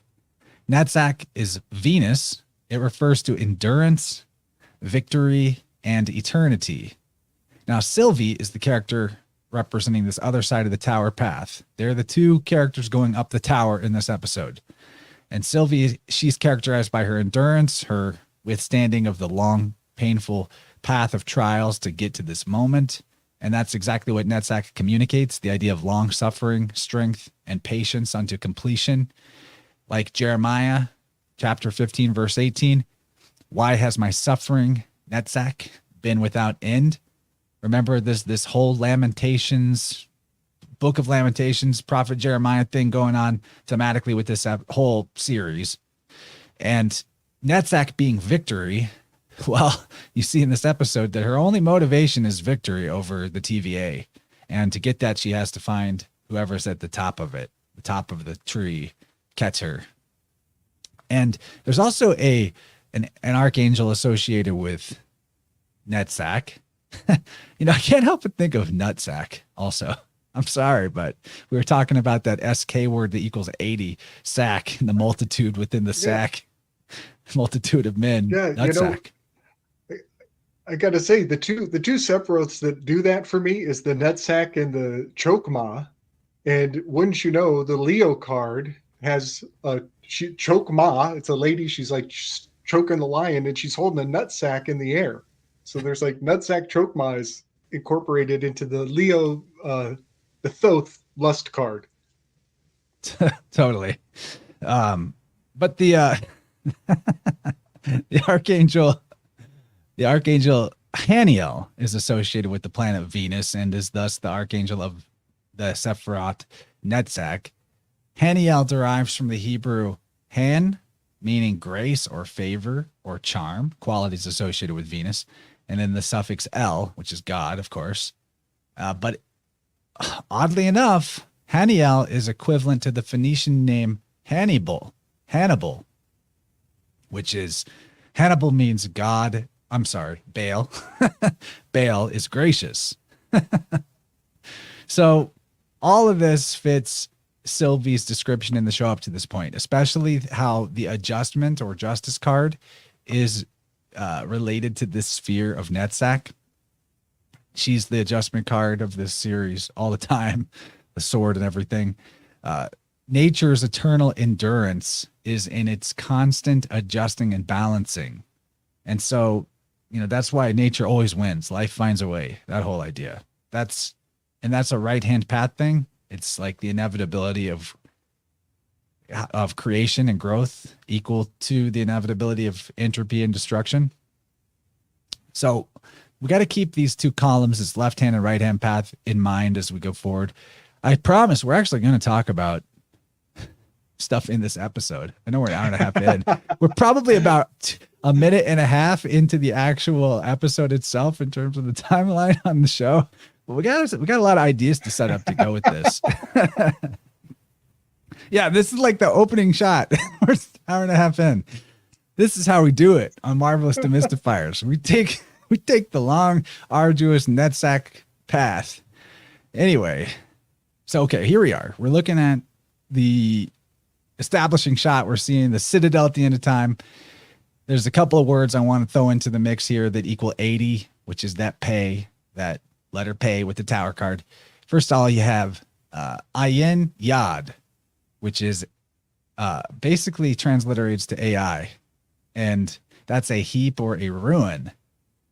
And then the other word that equals 80 is mem, or mem and mem final.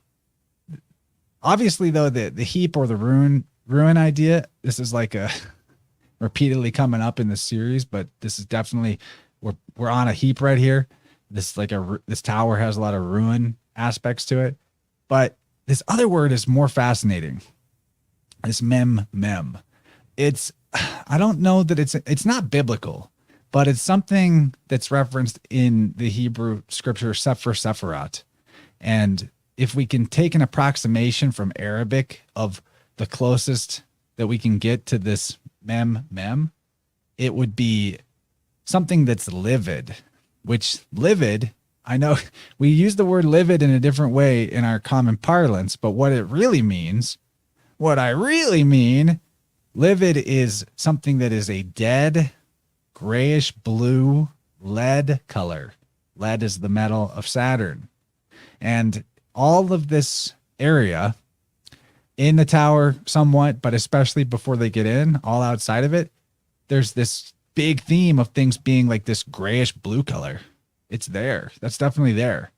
And the other thing that I find interesting about MM, which mem is 40, so two M's is 80, is that when you put something in your mouth and it tastes good, what do you say? Mmm. Mmm. Or how do you recount your memories? Nice. How do you drink water? You do that with the pay, the mouth. All of that. Same thing with the tower is number 7 is an epicure or an enthusiast with the shadow of glutton. So when you eat something, when you take in information, you go, and it's almost like you're buzzing yourself to remember. That's pretty cool. I love that. It's almost like the sound of retroflexion, let me think. It's almost the sound of looking backwards. That's great. Is the sound of which is the sound of memory, water, reflection, going backwards. That's great. That's fun. Yeah. Shout out PK for hooking me up with that Hebrew Gematria book. It is just the most rewarding reference ever. And this has been this series has been my time to finally start to get a grasp on the Hebrew letters without having to constantly look up what's what. I mean, I wouldn't say I'm as good at it as like the Greek alphabet, but I'm getting there. I will continue to say, though, and hold fast that the Hebrew alphabet is terrible. So the worst alphabet ever. The stuff looks the same to each other. It's on purpose confusing. I think it's on purpose confusing and horrible. I don't think it was ever real. I think it was always a cipher, priestly language, secret gatekeeper language, and it's just sort of been It's made this, a yeah, profane thing since then. it's it's so funny. And then as soon as you start asking questions, like everybody you ask starts fighting with each other. It's like set up like upon any scrutiny, it just starts fighting and being confusing. And they're like, oh yeah, but you forgot about Yiddish. And you're like, oh my God, how many languages? Yeah, it's totally Yiddish. muddled. Yeah, yeah, buddy. Could you pop up the oh, nice. Okay, after this, I got a graphic I sent you, but yeah, you're seeing what Okay, I'm seeing. Let's do it. Oh, really? Okay. So I circled the top of the tower where the light is. This is the Eye of Providence, the light. And I think the light at the top of the tower is the sacred fire. So there's this thing we talked about last episode, how the ancient mystery tradition, like it was especially profoundly evident in what we know about Persia and Mithraism.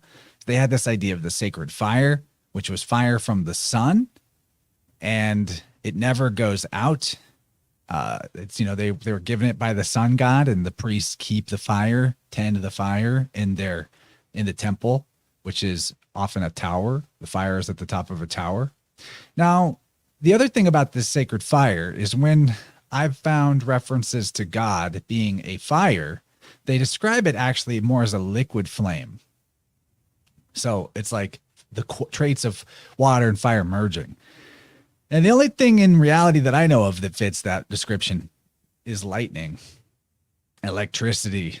So this is the lightning struck tower. This is the lightning at the top of the tower. Electricity being the manifestation of God. Now, also on this slide, you have the top of the tower card has this eye, and the top of the pyramid of the back of the dollar bill, that Masonic seal, it's got the Eye of Providence at the top of a tower of sorts. And it says Novos Ordo Seclorum, New World Order.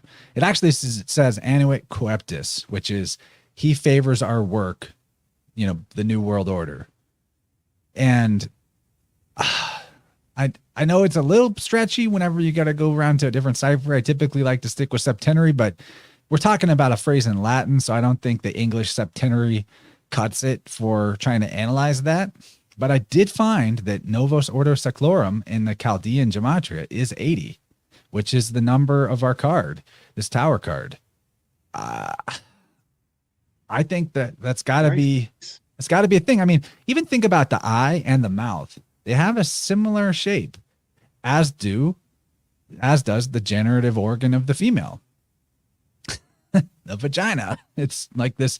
It's the mandorla. It's the vesica piscis. It's the sacred geometry shape of two circles overlapping through which the portal, or the third thing, the tertium quid, is created, being the self that is born out of the intuition, inner world attending, and the attention to the outer world, that attending. The two attendings Kant talks about.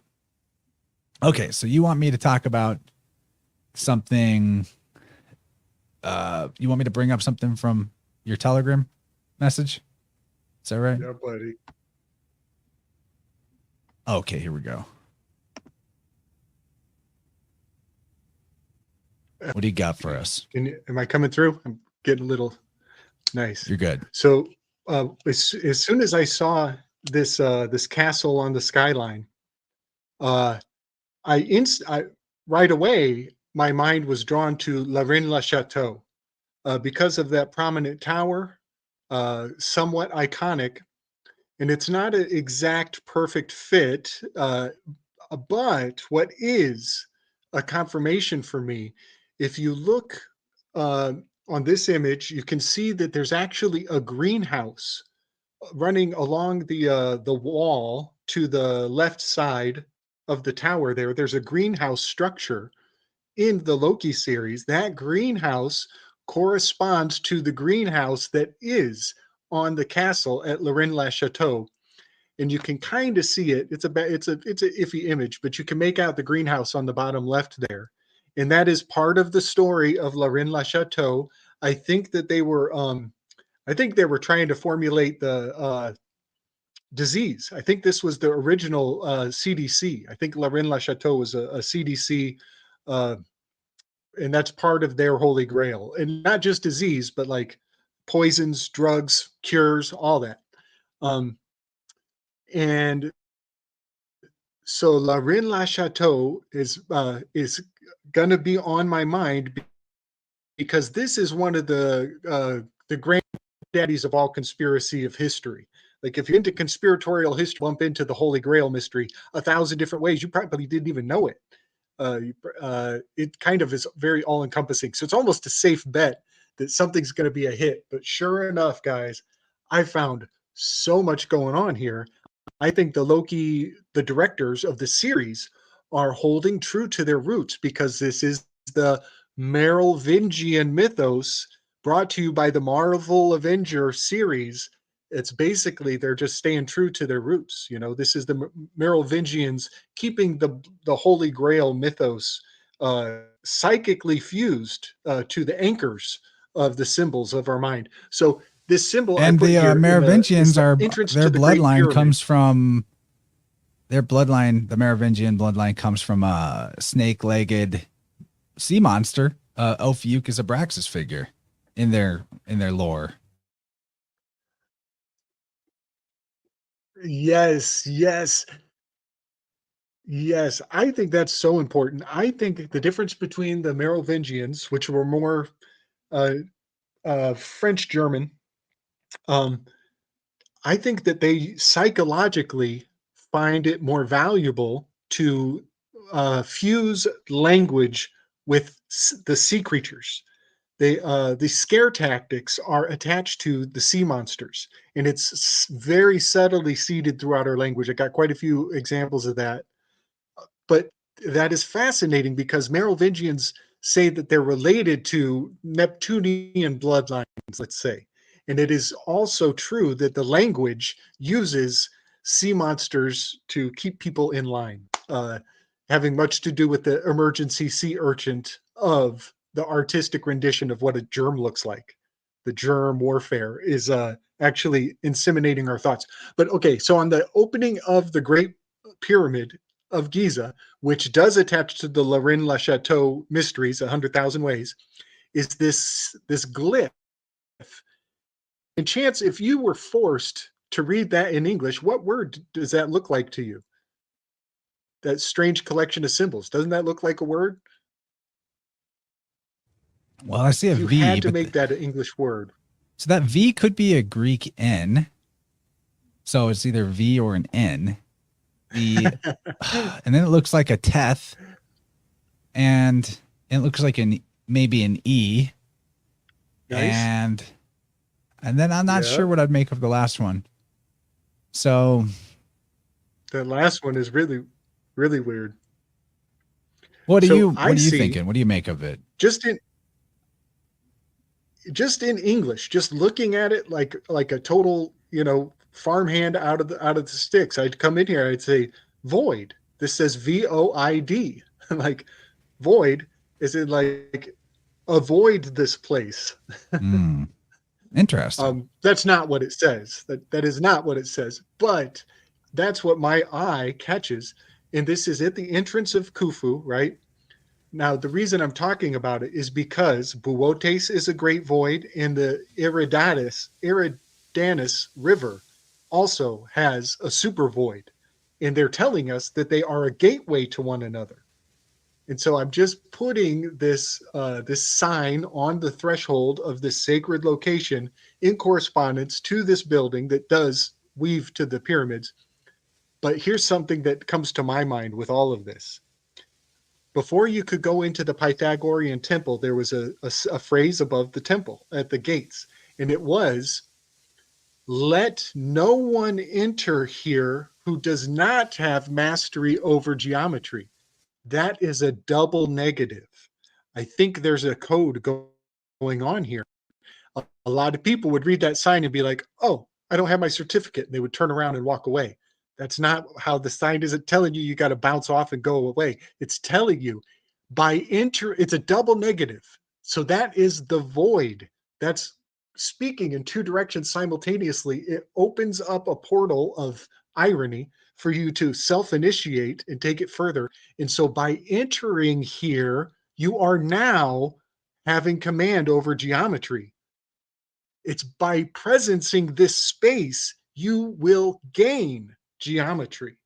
And that's what the negative of that entryway is actually telling you. By going any further, you are automatically allowing the information of geometry to baptize you, so that now you know just by being here. And if you don't know, now you know.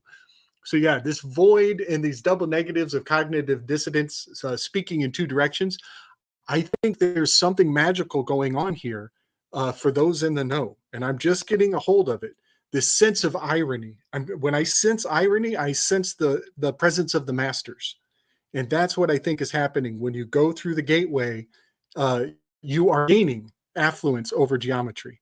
So yeah, that was just kind of my weave. Oh, can you go one more picture before, Chance? I guess that I sent you with the statue on it, because as I looked through the mysteries of the Holy Grail, the mysteries of Lorin Le Chateau, because we have a character named Lorin Slayer, and that's one of our initiations to tell us to look deeper. Buddy, this is Asmodeus. We are looking at the statue of lust. This is the infernal spirit of lust, whose name is Asmodeus. A very, very, you could say this is probably the highest profile of the demons. Like Lucifer and Satan, yeah, whatever. They get all the flack. But this guy right here, he has some very unique characteristics to him. But Asmodeus is a statue in La Reine La Chateau. And do you recognize the robe, the garment that this demon is wearing? That's from the episode on the last DeMystifiers. Whoa, you're right. That is the exact color of the blanket that Loki seduced his animus, his sister wife. He seduced her using this exact blanket of initiation. That placental convergence scene was totally a hailing to La Reine La Chateau. In the spirit of lustfulness. But there's something a little bit off about this. Again, I keep bringing up the incest aspect, that there's no real lust here. Now, it's misplaced. Something seems misplaced about putting anything sexual between Sylvie and Loki. For me, I don't know. Do you feel the same way at all? I feel the same way. And, I can't tell you how many times I've heard like accounts of people that got into Thelema, which is Crowley's system, where they met in real life, they met their anima or animus. They actually met somebody who was the physical, real world personification of their inner other gender, inner spirit. And there's usually like sexual tension in these stories, but it's more of like a threshold experience where they get keys that help them on their way into some other greater next phase of their life. But hey, Jenny pointed this out in the chat, and I think this is a great time to bring it up. That remember back in the first episode of the show, we saw this French cathedral, and in it was the stained glass. And we didn't really talk about it back then, I don't think, but he's standing on this devil is standing on the egg that we're going to see so many of these Ion Kronos characters standing on in their statues and such. So anyway, you're right. It's not a sexual relationship, but the seducing of the anima, that's a thelemic thing. I'll just say that. Like, you're supposed to meet and work with your holy guardian angel, and they're like each other's version of that in the Thelema system. Right. Yes. And I oftentimes, these things that make me uncomfortable, I get the sense that that's designed to hide something more profound. And so I always brush up on it, and I always say something about it, and it's hard not to ignore it because somebody else might come down this thought trail and be like, wait a second, he overlooked the incest aspect. So I just got to say it because it does seem there. But Jen, good find on this picture, having forecasted, having uh, foreshadowed this lust Asmodeus aspect. Can you bring up the next one I fired up? Because this sent me on a little rabbit trail. And if anybody wants to kind of pick up where I left off, I'm excited about this because this touches on Tracy's work. And recently some little spirits and potential nods let and me winks comment on Asmodeus real quick. my way. Before you get into it, I just want to comment on Asmodeus being the king of the demons. This is a highly misunderstood idea, but if you go pick up this book or find like a archive.org copy, The Origin of Pagan Idolatry by George Faber, there's a lot of good explanation of what it means to be the king of the demons.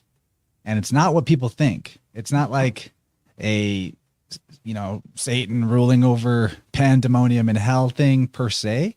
It's actually referring to that idea that the demon realm is the dead human spirits. And the king of the demons is Mercury Hermes, who's the guide to the manes, the spirits of the dead. They're called the manes.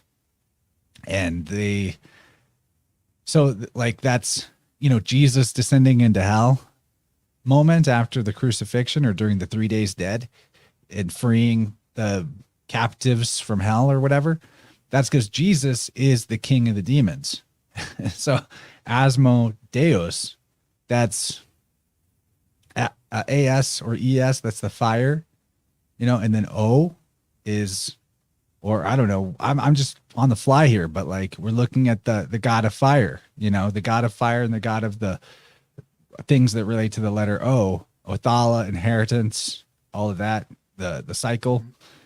Anyway, so Asmodeus is not what people think, and Christianity really demonized the demons, and I really fouled. Like if the Greeks fouled up the system, then the next wave, the Vatican, just took it even way further off the deep end into complete misunderstanding of what the philosophy was supposed to be about. Yeah, well, my Enneagram makes really good sense of it. The controller. We need something to explain rape in this world. Rape has to fall into some category. So that goes to the number 8, the number 8 controller personality type. So yeah, lust is the shadow of an 8 personality type, and lust's infernal name is Asmodeus. Now, what kind of gets me, Chance, is there are 3 different books to rearrange the 7 deadly sins on my Enneagram, and I chose the most popular one, and the one that was true, what seemed the most true. There is one other book out there that actually puts Asmodeus as number 9, as puts his name, associates his name with sloth. And sloth seems to be like the king because he's the ultimate number. So in some people's demonic pantheon, they do associate Asmodeus with number 9, and this is the 9th card, is the Hermit card, which is like a hand in a glove for the color scheme. And so this is telling me exactly which demonic pantheon Marvel is working with, and it's not exactly a fit to mine, but I do know the authorship to follow to get into their infernal mind space. But you can see it, can't you? That the red of the tongue is the lacquer, that red ochre or whatever that the Vikings used to use for sunscreen, they say, is that red tongue versus against the green. And then even the yellow band, that yellow strip down the middle of the Hermit card, that is the waistband of this Asmodeus statue right here. And then Helena Blavatsky was wearing the exact same color with the exact same gold trim in her self-portrait, which I've rarely do you see in color. This is actually the picture on her wiki page. Chance, can you zoom in on her forehead really close? This is her official portrait. I think she has a South Node lunar standstill sign etched on her forehead. I think it's subliminally imprinted there. There's a upside down horseshoe on her forehead. Do you see her hair brackets, her little loops on her hair, her tiara she's wearing? That matches these weird glyphs on Asmodeus's head. I think that's actually probably some yod. Might have a lambda yod yod or something in his hair. Do you see his hair curls? They match her hair brace. So yeah. Also her blue eyes. There's the noon blue apples are part of the Lauren Le Chateau mystery. So the noon blue apples are her eyes, also the eyes of the statue. It's amazing how much consistency is right here. I'm gonna take us into. But yeah, a lot of this I want to give thanks for Tracy. Some of Tracy energy has definitely guided a lot of these discoveries. So I just want to give thanks to the ancestors. I can agree. Actually, I hit up "Money Grows on the Tree of Knowledge" today by Tracy Twyman. So give thanks. Yeah, it came into my preparations as well. Nice. Can you go back to that graphic? I want to say one more thing. That this is really neat. This is one sec. The face of Asmodeus, this statue, is based on Da Vinci's drawings. Da Vinci has a specific sketch. If anybody goes down this rabbit hole, it's very fascinating. But that face is like some kind of painful orgasm of rage. I don't know. But Da Vinci sketched this face many times, and other people have emulated it. And if you look close at the cover of Blavatsky's artwork here, it's the same face that this Circe priestess is making, the same face as well. Also, her hands are in the same position of the Asmodeus statue. So yeah, all things Lauren Le Chateau and this Asmodeus statue have been inserted into the mythology of Loki officially as of the last episode. And now I'll never see that blanket without thinking of the Lauren Le Chateau mystery. They're totally nodding to one, because the last episode started on Oak Island, and here's the ogre of the tan, whatever the tanning lotion that the Vikings used to wear is now on this infernal Asmodeus statue at Lauren Le Chateau that correlates to Oak Island. Man, you're putting together these are major weaves right here. These are the connections that only Slick Dissonant brings to the table. I'm glad that you're getting the Oak Island brought back, and that Asmodeus helps us tag Oak Island that, otherwise might have just sort of fallen by the wayside as a singular moment. I appreciate, especially Jen reminding us of that stained glass, that we're able to see the full circle moments, or the way things connect back and all the way through this huge tapestry that is this series. It's cool too how many people in the chat probably never even watched this series, but they've been along for this whole ride. It speaks to the power that is laid up in this symbolism that we can expose, explore, share, learn about together. What I like about doing this is I learn so much. There's a huge amount, a constellation of riches and treasures of things that I'm aware of, but to be aware of something is not quite the same as knowing it, or there's always deeper levels that you can know a thing. And doing these presentations, I'm finding things that I'm aware of and connecting them to other things that I'm aware of, and forging new connections. And those links are the chains upon which memory is accessed, controlled, brought up, summoned. So in a way, it's like I'm learning what I am aware of in a more deep level by getting to do this. So I look at that as like a point in the column for why this is valuable for me as an individual, for you guys to listen or to do this type of thing yourself whenever you're getting into a series or a movie, to take the symbolic sledgehammer to it and see what shakes out of that tree as you go through frame by frame, like I tend to do with this. Although I will admit I had to speed up my analysis a bit in the second half of this, which is why I'm actually considering making this final a two-parter, because we're about 20 slides into my 90 slides. I actually condensed the latter half of the episode. I could have been more thorough, but it was already spiraling out of control. So maybe we do have to, which is insane. It's like 35 minutes of content. We could probably squeeze 6 hours or more out of it. I'm down though, so we'll see what happens. So I think everybody here is down. I'm going to carry us forward though, because this. Oh, go ahead, buddy. Yeah, I just want to say I'm totally with you. I think what we're doing is building. These are memory palaces. You know, I've been using the Zodiac for my memory palace for a long time, and at this point, it's the Library of Alexandria, and that is the technique of Giordano Bruno. And I actually had read that a long time ago. I had stored it in the database, and now here I am, like walking in his path, and I'm looking back at myself, and I'm being like, I'm like doing all Giordano Bruno stuff. So I got to go back and I look at him, and sure enough, that's what we've been doing, man. We've been building memory palaces. I think we learned how to from the encyclopedists who put information in alphabetical order, which in and of itself is a tower. Our culture is a memory palace, and we're just filling in the blanks. It's about memory. It's not about learning. We're remembering. But yeah, let's move on. Yeah, the Zodiac is the memory palace. That's the whole point of the mythology. Before things were written down, it was all about being able to remember it. That's totally true.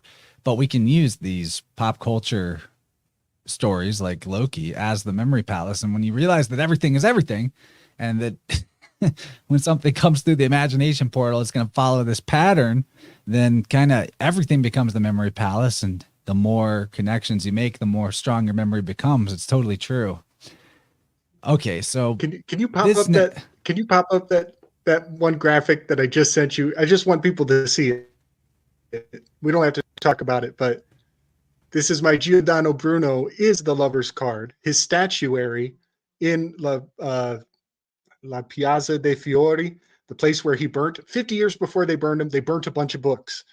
Now there's a statue of him there holding a book. I think that the lover's card encodes his statue dropping the book to the ground because he's a master of memory. He doesn't need the book anymore. The book can go down to the ground. He can drop it on the earth. And if you look very closely, there's a shadow of a book at the foot of this statue who's got his hands open wide. So this is my Giordano Bruno Memory Palace encode from the lover's card, which related to Sophie and Loki early on when they were teaming up. So the memory palace thing is about to come into play as they are in the tower and they're about to see it from the inside in all the fun acquisitions and toys that the master has acquired. Kyle thinks we should encore this and do a two-parter. All right, I'm into it. If we're going to do a two-parter, we'll probably take this to about the 3 hour mark ish. And we'll just meander through this as however we want. I'm into it. We'll just pop it. We'll pop into it on Wednesday. We'll take it up on Wednesday. Awesome. Because it's so fucking juicy. Like, let's squeeze all of the juice out of it we can get. It's incredible what's there. Oh yeah, I just asked the wifey to make me a tea. You can take my cup out of here if you want. Use the same cup. No, old world Micmac, I'm not battling strep. I'm battling phlegm. Nothing, no big deal. It's not really a battle.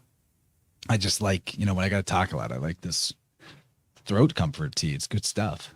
Thank you, darling. Okay, so this actually, speaking of wifey Jenny G, this next weave I'm about to lay down is totally inspired by something she put me onto. So this is going to cut through the whole episode in a few different places, but here we have, they're standing at the base of this tower. They're at the door. If you notice that in the design of this architecture, there's this jagged yellow to it. It totally resembles the lightning bolt of the lightning struck tower. Now we know Mars is the planet of the tower card, and the metal for Mars is iron, which looks dark gray or black like this. And all of this structure is seemingly carved out of one giant piece of iron, which Wouldn't that keep the Fae away? Wouldn't that keep the tricksters away? That's what He Who Remains is, want to control everything, wants to keep the chaos at bay. So I think that this design of this tower looks a lot like how gold veins appear in iron. And this is the statement that Jin put me to. It's gold rides an iron horse. It's a saying of gold prospectors. And you see what I'm talking about, Gabe? You totally see this gold veins idea coming out of the tower here? Oh yeah. Okay. So yes, sir. I sure do. This takes us so far. All right. Next slide here. All right. So this is Sod Yod. Now, if you remember, we talked about Yesod, the sacral. That's the sacral sphere of the Kabbalistic Tree of Life, in Yesod equaling 80. But if you flip that around and you put Sod before Yod, you have another word that equals 80, but it's the secret. Sod is secret. It's the secret of Yod. So we're going to be asking this question repeatedly. What is the secret of Yod? We'll come back to this question throughout our weave. But first of all, like the letter Pei for the tower, the Sod Yod is described in the Hebrew mysticism is the philosophical gold. That's the gold that you ingest that goes in and you break it down in the foundation, the Yesod, and then it goes up. The prana of it goes up to power the third eye portal, which is the portal to God, the eye at the top of the tower. The eye of Shiva, the third eye, that which destroys, the destroyer. What does it destroy? It destroys illusion, which is also what the adjustment card is about. It's adding each thing to its opposite. So how is it adding each thing to its opposite? You're adding the Sod Yod to the Yesod, the philosophical gold, Sod Yod, to Yesod, the foundation.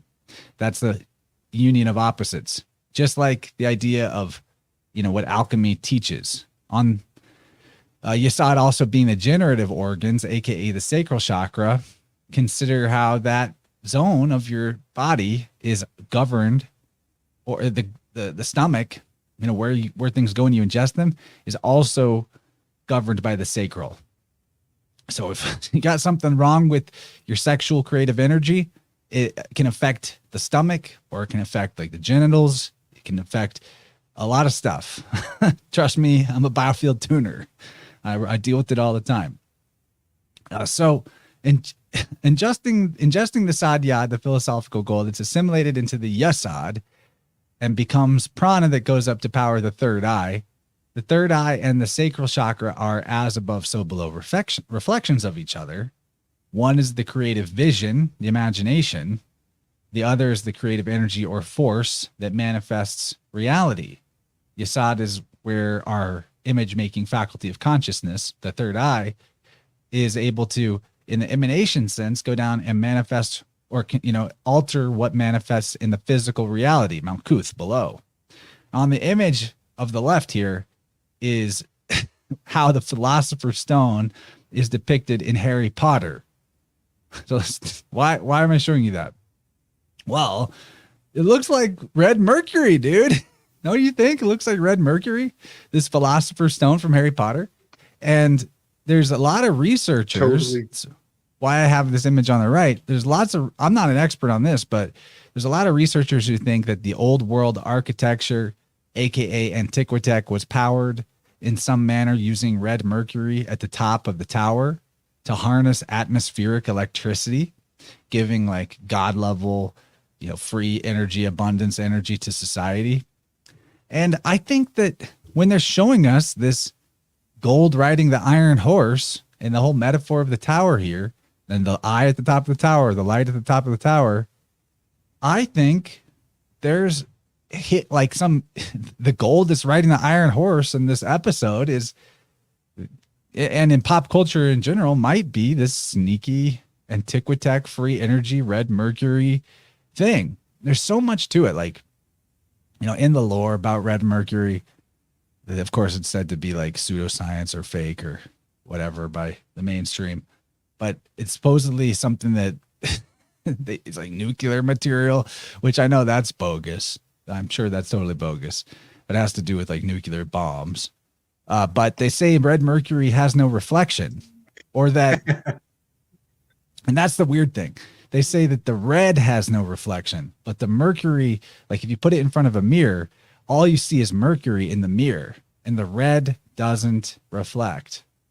So why is that? You know, I don't know if that's even true. Whoa. They also claim that it's repelled by garlic, but when you consider how mercury was used to make mirrors back in the day, it's very interesting. You know, the whole lovers idea, Mercury ruling Gemini, the twins, the mirror, and this mirror between the third eye and the sacral chakra. Wow. And how all this is sort of wrapped up in the Sod Yod, the secret of Yod. It's one of the things wrapped up in the Sod Yod. And and MS is right. Mercury is extracted from cinnabar, and cinnabar is red. And like in Chinese mysticism and Taoism, Yes. they call the Dantian, which is like your sacral center, the furnace of the body, they call that the cinnabar field or field of elixir. And the philosopher's stone, they call the substance that it produces that grants eternal life, they call it elixir. So, you know, when you study alchemy symbolism, that's one of the huge syncretic links between East and West traditions where you can see, okay, this is either all coming from the same place or it's something that exists in nature and is discoverable, or both. Or it could be both. Yeah, man. And isn't it fascinating that the Dantian is the placental scar? You know, that is the reminder. And it's so fascinating, you know, coming through that money grows on the tree of knowledge. There is something I was plugging in with her alchemical discoveries was the potential of the placenta coming into those recipes. It's very fascinating potentials. And then ever since I learned that Sod means secret, it informed a lot of what I thought I knew around like Marquis du Sade. Marquis du Sade was locked up in the Bastille. He was in a sacred tower.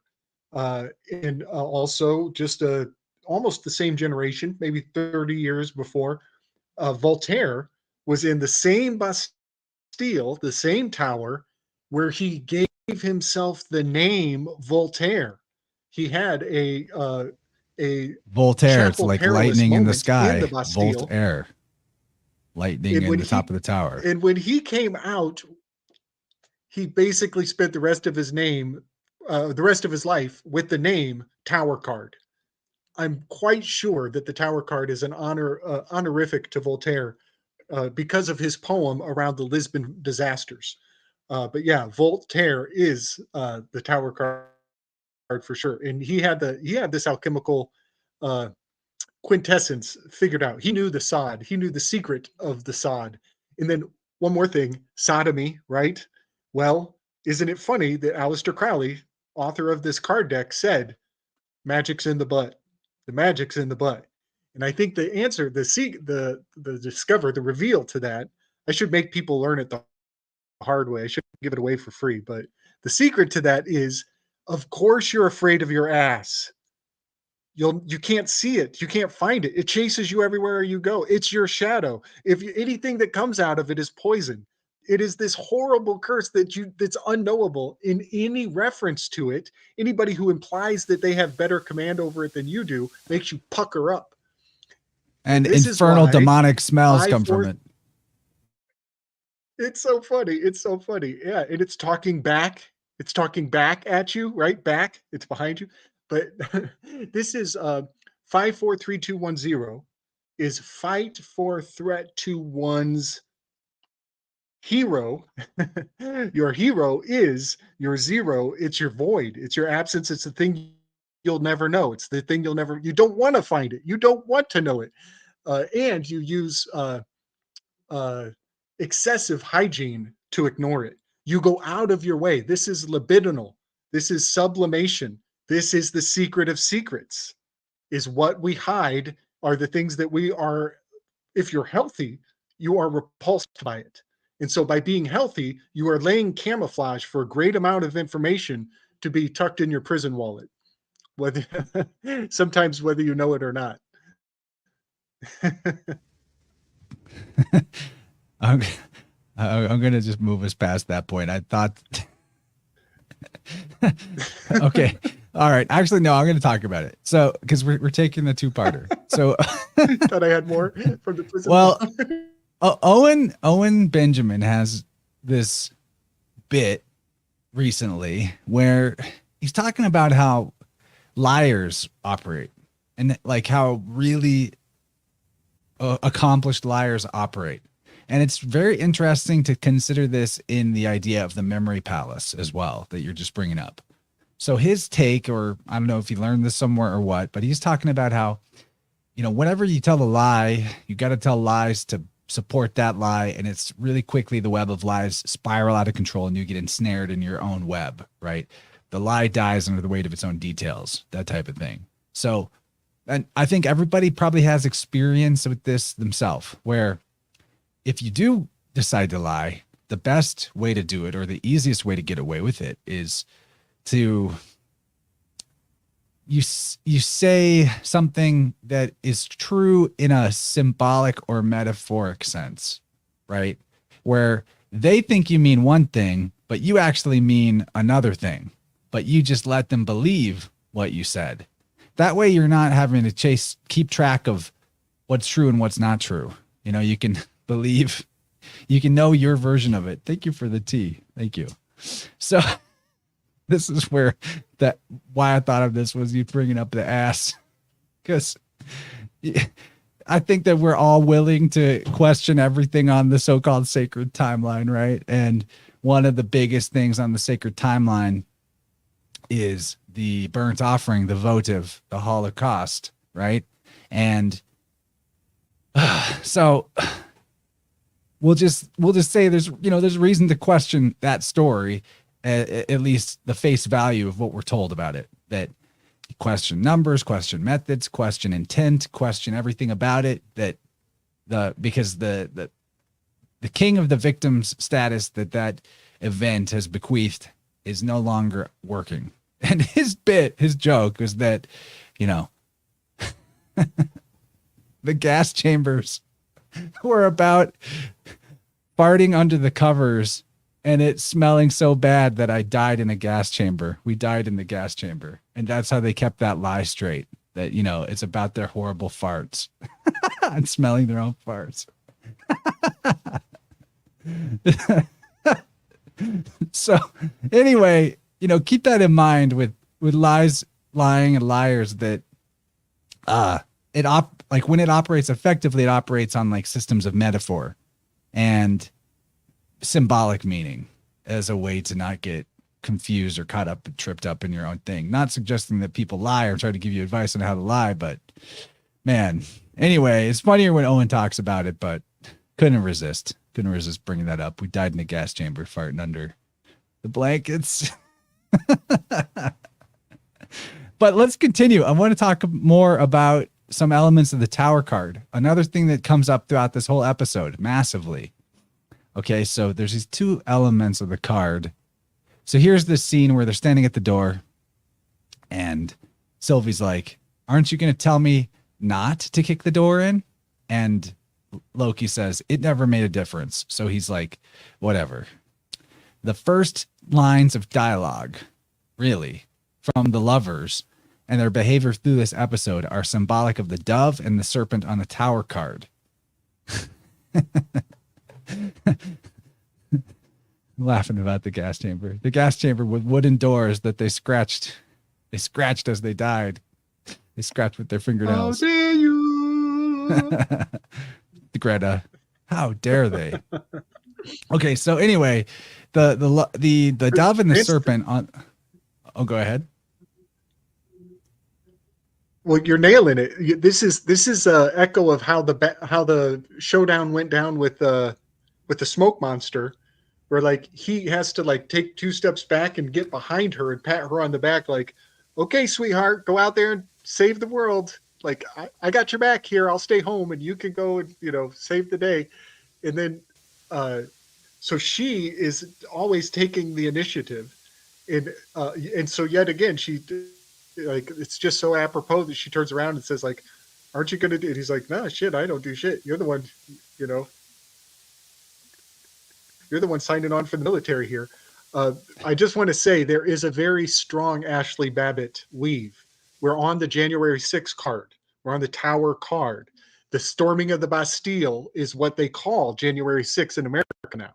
So the Tower aspect of sending this young lady in to do the dirty work is part of the insult, the grand insult that is baked into this cake. So I just wanted to point out there's some Ashley Babbitt action going on. Abracadabra, you better believe it. Yeah, I didn't even think about the Jan 6, the storming of the Bastille, storming of the Tower. That's interesting because most of the people involved with that were on the Dove side. But just to explain, there in Thelema, I said it right, Dylan. Thelema, these are symbols of love. So that's why I'm associating them with the lovers of the show, right? The dove is Loki, and the dove represents passive love, and the serpent is Sylvie, representing active love. I'm sure you've probably got riffs on this too, but in this scene, Sylvie's like, if you think this is a bad idea, I prefer you to speak your mind. And Loki says, no, nothing to say. And it's really just evident throughout this particular episode that that's what they represent. We'll say more about this serpent and this dove that are on this card as we go. But if you have watched this, or you maybe watch this later, look out the episode itself, the show itself, maybe look out for this theme because it's powerfully there. And this is part of the whole thinking and feeling, right? That are the thinking being the Hod, which is the Loki side in this case, and the feeling being Netzach.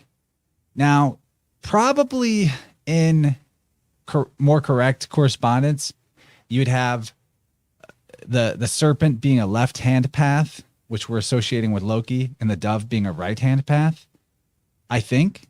But really, it's almost like throughout this, the one who's on the left-hand path is looking over to the right-hand path and is like, what are you doing? Are you doing the right thing? Am I fucking up? And vice versa.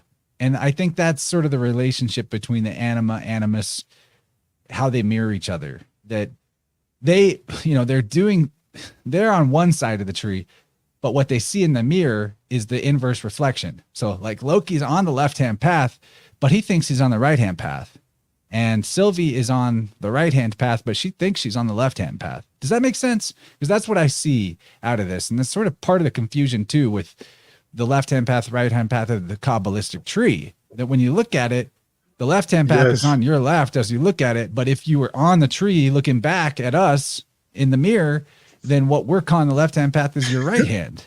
Kind of like the left brain affects the right side of the body and the right brain affects the left side of the body. Like there's this weird... It's a mirror thing, the reflection inverted in the mirror. Yes, it is a very frustrating truism of the realm is, when you're dealing with 50-50, you either get it 100% right or 100% wrong. And you're right. They do a lot of that mix matching and kind of keeping you guessing, which is which. But I think it's very apropos, especially now that we know about this quantum entanglement between the two super voids. There's the Bowote super void, which is Hermit card, and now there's a Iridanus super void, which is essentially Aquarius. But I think what the thread here is, and this, I just see it reinforced in mythology in a great many ways, and I know I'm going to see it more as I learn. I think this thread between the two voids is supposed to be the corpus callosum gap in the brain between the left and right hemispheres. And so right now, like Ian McGilchrist's work is really coming to its fruition. I think he's standing on the shoulders of giants, but the difference between the left brain and the right brain is a high priority in Hollywood, especially with all of the confusion around Mars versus Venus. You know, Venus is the global warming planet, and Mars is the nuclear fallout planet. So your mama and daddy are the two major threats, the two global catastrophes incarnate. Mama is Klein bitch agony, and Papa is nuke rain in nuke rain.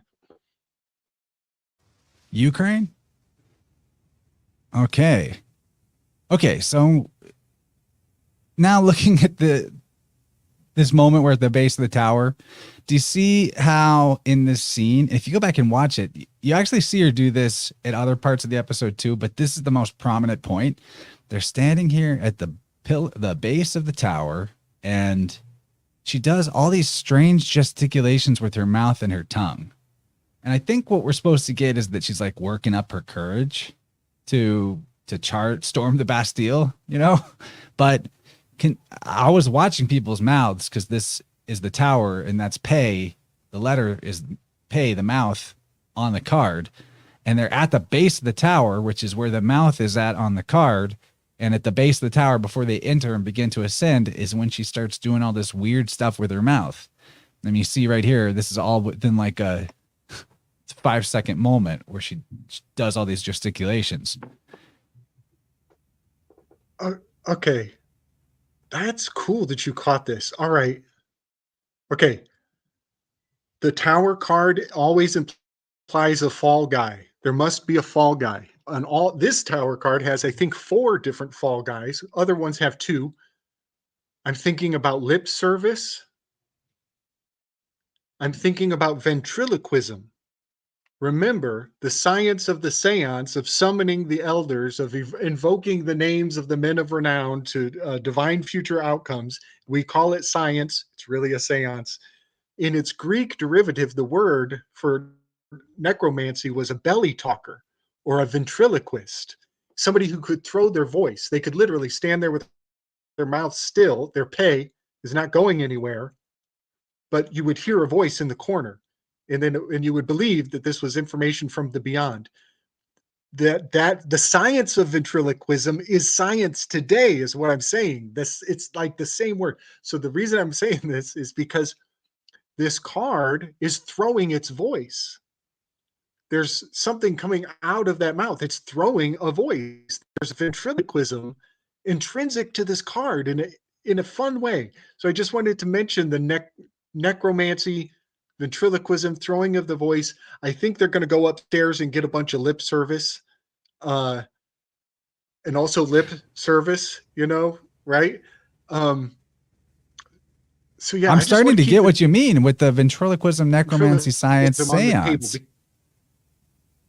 I'm getting it. Because what is the science do that's ventriloquistic is like, you know, the voice is thrown. It's really coming from the priesthood. They're telling you a repackaged version of the old mystery doctrine. They're throwing their voice, and it sounds like it's coming from this guy in the white lab coat who's a stand-up guy who's a scientist, you know, but it's the voice is getting thrown. It's totally that. You know, it feels like the Vox Populi, the voice of the people, but it's actually coming from the top of the tower. So in a weird way, the voice that's getting thrown is really coming, or maybe it's an infernal voice from below. You know, it's the demonic voices from below throwing their voice onto somebody above, coming out of them like possession. Yes. You know, but the other thing about necromancy, ventriloquism is this possession idea, because you're possessing, you've stuffed your hand up in this dummy and you're controlling it, and it seems like it's the one talking, but really it's possessed. It's your possession. Yes. Now I gotta share some of the thread on this. And these are just random stories from the past, but there's a old story about a child who, a person who wants more knowledge. He goes to the wise man. The wise man says, you have to go and have intercourse with the ancestors. You have to go and make intercourse with the ancestors. So he goes to the graveyard and he starts digging. and a wise man sees him digging. The wise man comes up. He's like, dude, what are you doing? He's like, I'm going to go have intercourse with the ancestors. He's like, what? Come here. There's a library right here. He takes him across the street. And the library is where you go to have intercourse with the ancestors. But the moral of the story was that the kid, he needed to be digging in the graveyard for this guy to pay attention to him, for him to fulfill the oracle, to lead him to the library. But this tower is a tower of the collection of all the knowledge of the biblio, all the library of the accumulation. When they get to the top, they're going to get served paperwork. And so communing with the ancestors is necromancy. Reading the books of the dead men of renown of the past is necromancy. It is intercourse with your ancestors. So I just wanted to put all those myths into this card. And I think it is super cool that you caught her mouth moving, and then it has ventriloquism was a super subtle theme here.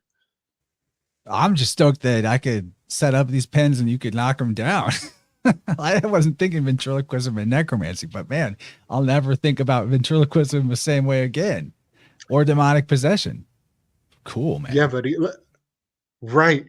And science is belly talk. And that's fascinating because of the placental aspect, the belly talk. It's like, well, we and know remember, that this is the sacral timeline. We're talking about the foundation of things, Yesod, which is the sacral, which is the belly. It's the belly. The sexual generative power, the creative force, the manifestation power that descends from the higher spheres through Yesod, your awareness, your inner attentiveness. And then that inner attentiveness projects out onto the world in the external attending that we call attention. And most people believe that attention is them watching the outer world and trying to figure out what the outer world is doing to them. What's happening to me? When the truth, when you understand the emanations, when you understand the flow of energy in the cosmos, is that actually your the divine energy that's flowing through your crown from Keter down into your third eye in this descending path is projecting onto the world. It's this. So if we're connecting, if the third eye and the belly are connected, and then how you feel in your gut affects, how you feel in your gut is based on what your inner monologue is and your feelings. Think how many times the wrong thought, like, oh, I'll never see them again. And then you feel sad, right? So this thought, this inner attending can create feelings in the body, emotions, the movement. That feeling is this is the relationship. And this is the tower. This is the tower path. This is the relationship between Hod, thinking, and feeling, Netzach. That actually, we think that our feelings cause thoughts, but our thoughts cause feelings. And we get it, but I think maybe it can go both ways. Maybe this path can be traveled both directions, but the point is that it's descending from above, and then that those two things working together create this spewing out of, throwing your voice, the words that come out. We talked about blessing or cursing. The way that you look at the world affects what is there. And it's not the world happening to you, it's you happening to the world. This is the tertium quid that is the true self, is this progression, this temporal progression that causes this change. It's time. Okay. Marquis de Sade used a piss pipe to throw his voice down to the common folks and tell them the secrets of the government and tell them they're killing people in here. You got to burn down the Bastille. He used ventriloquism down to piss pipe. That is the sound coming out of this mouth right here, is Marquis de Sade telling everybody the piss the secrets pipe is of Epstein. Yesod. Yesod is the piss pipe. It's your penis. Epstein's secrets. Yesod is the generative organs. He's pissing off the people. He's pissing off the people by throwing his voice down a piss pipe. Literally, Chance. Okay, hold on. I got to share this. This is for anybody who's been on the Slick Dissident Weave. When Socrates, position number 7 in the symposium, when he summons Diotima Monetea into the room, he he is doing ventriloquism. He's speaking for her. He's summoning her. And he is speaking for the only female that comes up in the whole thing. He's number 7. That's the Tower card. He's building a case. He actually uses everybody else's examples as a foundation, and he builds up a case. And if you research deeply the symposium, this is the ladder to beauty. This is climbing the ladder, the philosophical ladder to the highest ideal, the beatific seed of Gnostic wisdom that he drops in, that sparks off revolutions. And this is what Lenin did. Lenin brought Sophia back, and he basically said, oh, they're talking shit about your mama. You better go out there and kill somebody because they're talking about your mama. That ain't wise. So this Sophia spark is a recipe that they have Gnostically used to descend down the piss pipe, to throw voices and whisper things in your ear that may or may not be true, so that you will go and burn down the establishment. And it's also, it's so many things. Oh, okay, hold on. So well, what you're talking about Pegasus builds up. This is it. Let me, hold on. It didn't shift. It's, yeah. Let me go to it. Wait for it. Wait for it. It's this. This is what you're talking about. Pissing off the people. Am I right? That's it. Yeah. And the feminism. This is the provocateur. And the victim thing that this feminist activist, the peace prize, the piss prize, the Nobel Piss Prize. Oh, good Lord. Look at that.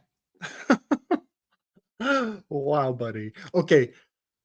So in the zodiac, Pegasus builds up and then is discharged on tax day. It bridges across Pisces. And then when you hit tax day, that I think of is the electricity setting off and collapsing and then melting all your wealth, but it melts the snow. And then we move into the spring. It offsets the charge. But you know what's cool is very similarly, when I move out of the zodiac and I move into the Enneagram, which is totally a different system, the Tower card serves a similar purpose on the Enneagram. It's number 7 personality is building up all the knowledge. The 5, 6, and 7 is the thinking group. And so we've built up the knowledge to a pinnacle. And as we bridge from the 7 into the 8, we're breaching a crucial dividing line of discernment, and we're making a decision. And so the stacking of information that is the Tower is all the things you might want to know before you leap into the acting group, which is the 8, 9s, and the 1s. It's the do, it's the gut, it's the instinct.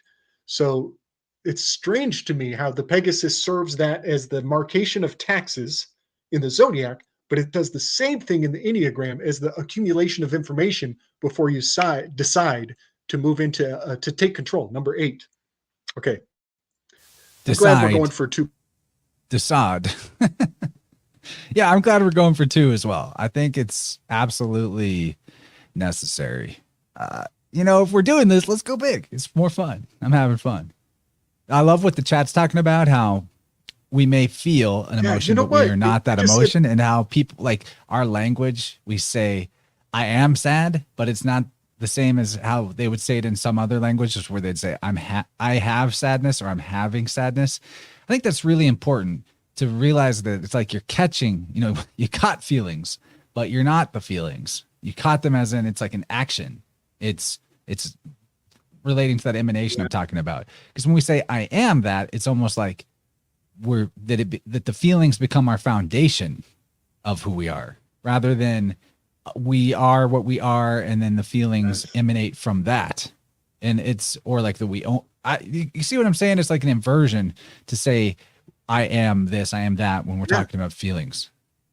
I love that the chat's talking about that. Thank you, You're Rachel. totally right. And then, yes, I love this topic because we command our feelings, but isn't it, it's almost scary to think about, but do our thoughts have us? Do the facts have us? Because facts live longer than you. They were here before you. They don't care about your opinion. So the facts actually have us. So thoughts, if it's a good thought, it actually has you, and it's not mutable. But your are. And so you own your feelings, but in a weird way, if it's a solid fact, it's going to outlive you. Something to think about. Yeah, thoughts can have us kind of in strange ways. And that's how you know it, because it knows you and it doesn't change. Well, and think about how many ideas or inventions show up to different people at the same time in different places. You know, that proves that is a fact. You know, it's provable. That's happened many times in history that's been recorded. That does not prove that the thought or the feeling is an emanation that is coming from a common source rather than being you. I think that's important. It's one way to understand that. Then anyway, the next part of this dialogue in the scene, as we're about 3 minutes into the plot of this episode, we're getting about a rate of a minute per hour. You know, that's the ratio of the actual show to our analysis. It's awesome. This is what you guys are here for. This moment though, she's taking a pause. She's waiting. And she says, I've been waiting for this moment my entire life. So she just needs a moment. Just needs a moment to collect herself. That's what all those mouth motions were for. But I'll remind you that Netzach, which she represents in this episode, is the long-suffering endurance. And I even think that this moment where, you know, she keeps looking to him, like, should I wait? Should I charge in, or should I wait and take a moment here? Aren't you going to tell me not to kick the door in? This is that moment where she's looking in the mirror, and in the mirror she sees the right hand, or she sees the left hand path, while she's the right hand path, or vice versa. You know what I mean? Like, she's normally the charging ahead, but she's looking to him to see if she should wait, and so she's like imitating what she's seeing in the mirror. This is almost like the identifying with the feelings thing that we were just talking about, and I think there's something to that.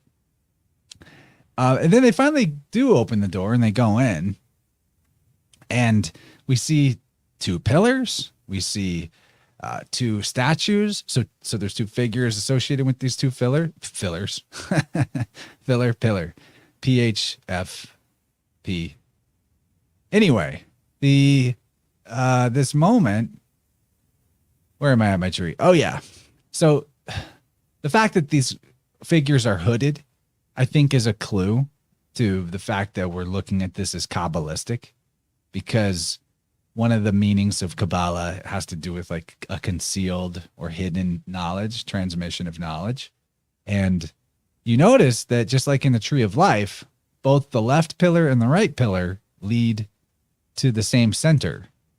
And that's important. Both sides of the tree lead to Keter. And that's what's at the top of this tower. That's the crown, the king, Kronos. And then we'll talk more about that, both sides leading to the same inevitable end, because that's an obvious theme. You know, they get handed a dialectic later in the episode by the crown, by Kronos, and the dialectic is the same exact thing. It seems like opposite choices, but the same outcome results from seemingly. And isn't that like the Hegelian dialectic, that the misunderstanding and the co-opting of Hegel has been labeled by the truth community? And you got something, Gabe? I see you unmuting. Mm-hmm. I see you unmuting there, buddy. Yeah. Do you see,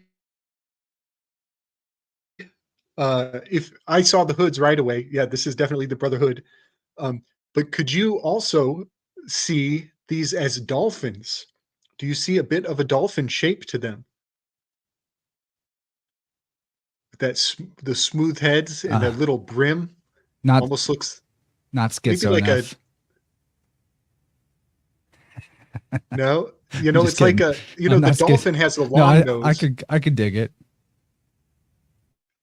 Yeah. So the Dolphinus constellation is right here in Capricorn, going from Capricorn into Aquarius, which is totally where I see us right now.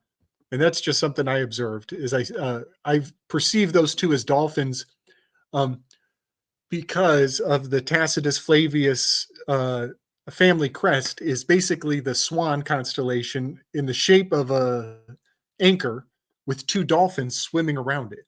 And so the ingredients of this heraldry, I think, is part of the scenery, part of the backdrop. So yeah, I was seeing two dolphins from Dolphinus, and there's significance to that swan, which I think that anchor, that swan, I think it is also the Ukraine flag. So I just always keep these archetypal threads in the picture, because they, every once in a while you dismiss them on the first go, and you come back around, you're like, oh, this needed to be like highlighted, because Sophie's sword is the pineapple Ace of Swords card, which is the color of Ukraine, and now the Ukraine flag. I'm just saying, we're totally seeing. I'm seeing dolphins. I got something for you. This is, I think, a Gabe level crazy. So see the bottom of the tower, the mouth is at the bottom of the tower. It's the base of the tower where this is happening. We know that the letter B and P can swap, and that just like Pei is also Fei, P and F or P and PH switch. So hear me out. Of all the holes on your face, the mouth is the only one that's a singular hole. You know, there's two holes on your nose, there's two holes for the eyes, two holes for the ears. The mouth, which is Pei, is, if your head is the tower, the mouth is at the base of it, and the base, when you do that letter swapping, is the face. So the mouth is at the base of the face.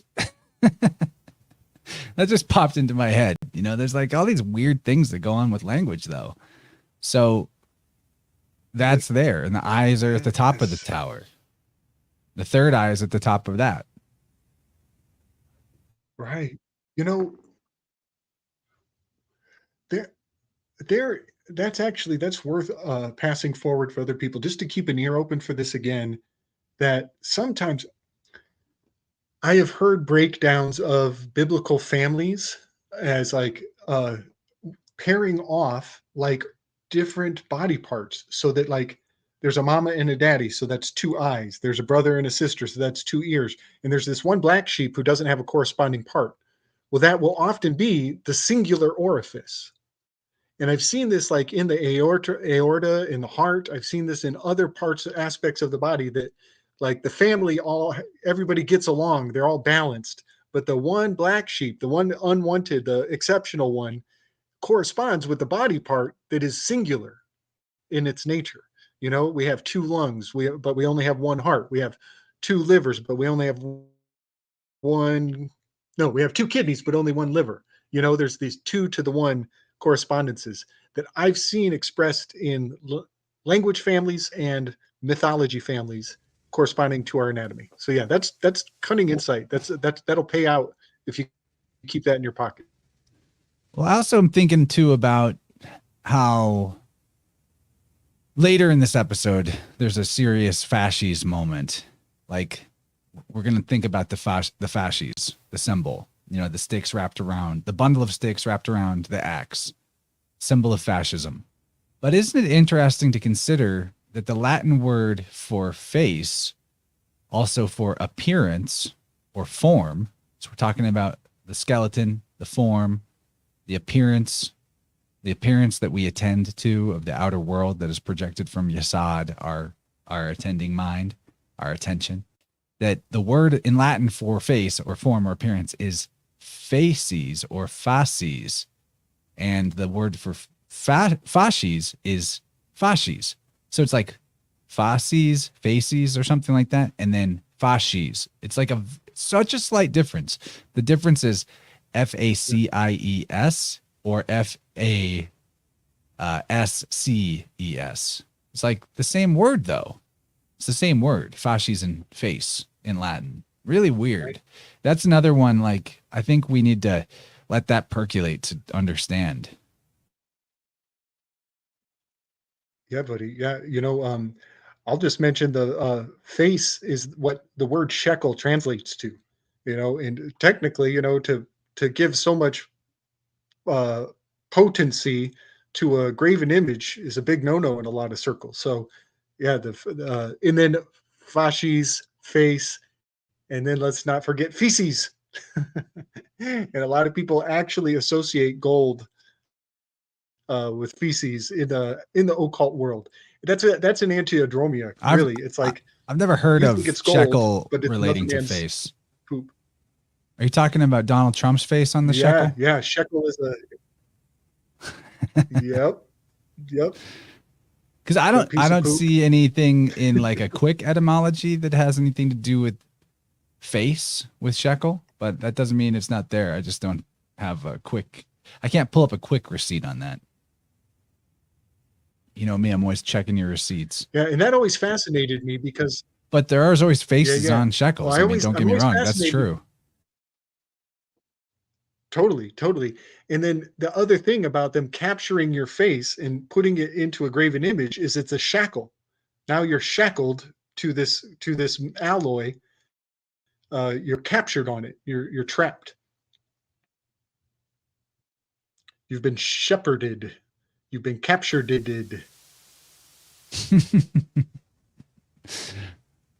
Okay, we're gonna keep going.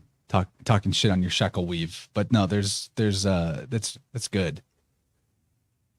I mean, there's so much to know about from coins in terms of a better understanding of history. But jumping on, as they come into this, what do you call it? Like antechamber, you know, they're in the vestibule of the tower, the entrance. Then in like a horror movie sense, boom, the AI jumps out at them. So they enter the ruin or the heap, stupa, which is a tower. And, you know, the interesting thing, there's even a domed top to this tower, like a stupa is designed. So that whole weave in the previous episode about the stupa is totally there. And here we have, I'm bringing up this word again, the Aleph Yod, which could transliterate to AI. And the first thing they see is AI. I know that that's not like real in terms of the intention behind ancient Hebrew, because the acronym AI for artificial intelligence wasn't a thing, but it's a fun synchronicity for us in the present moment, you know, understanding time to be, you know, if we're going into the center to find the Lord of time, going into the middle, then all of a sudden these things in the linear aspect no longer matter. And maybe that's how we can explain these synchronicities between stuff like AI, 80, a heap, a ruin, and AI, artificial intelligence, as it shows up right when they walk into the heap or the ruin, the stupa. So there she is.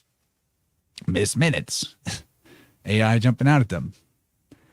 And I do want to talk about, you know, first of all, they're at this, she's welcoming them to the Citadel at the end of time. I want to talk about how it's not the end. It is the center. We were shown that at the start. And that's so important. You go back, listen again to me trying my best to explain Kant. It's very hard to do, but that your true self is more temporal than you might think. And in fact, there's a lot of shit talking that's been done to sort of dissuade you from that idea.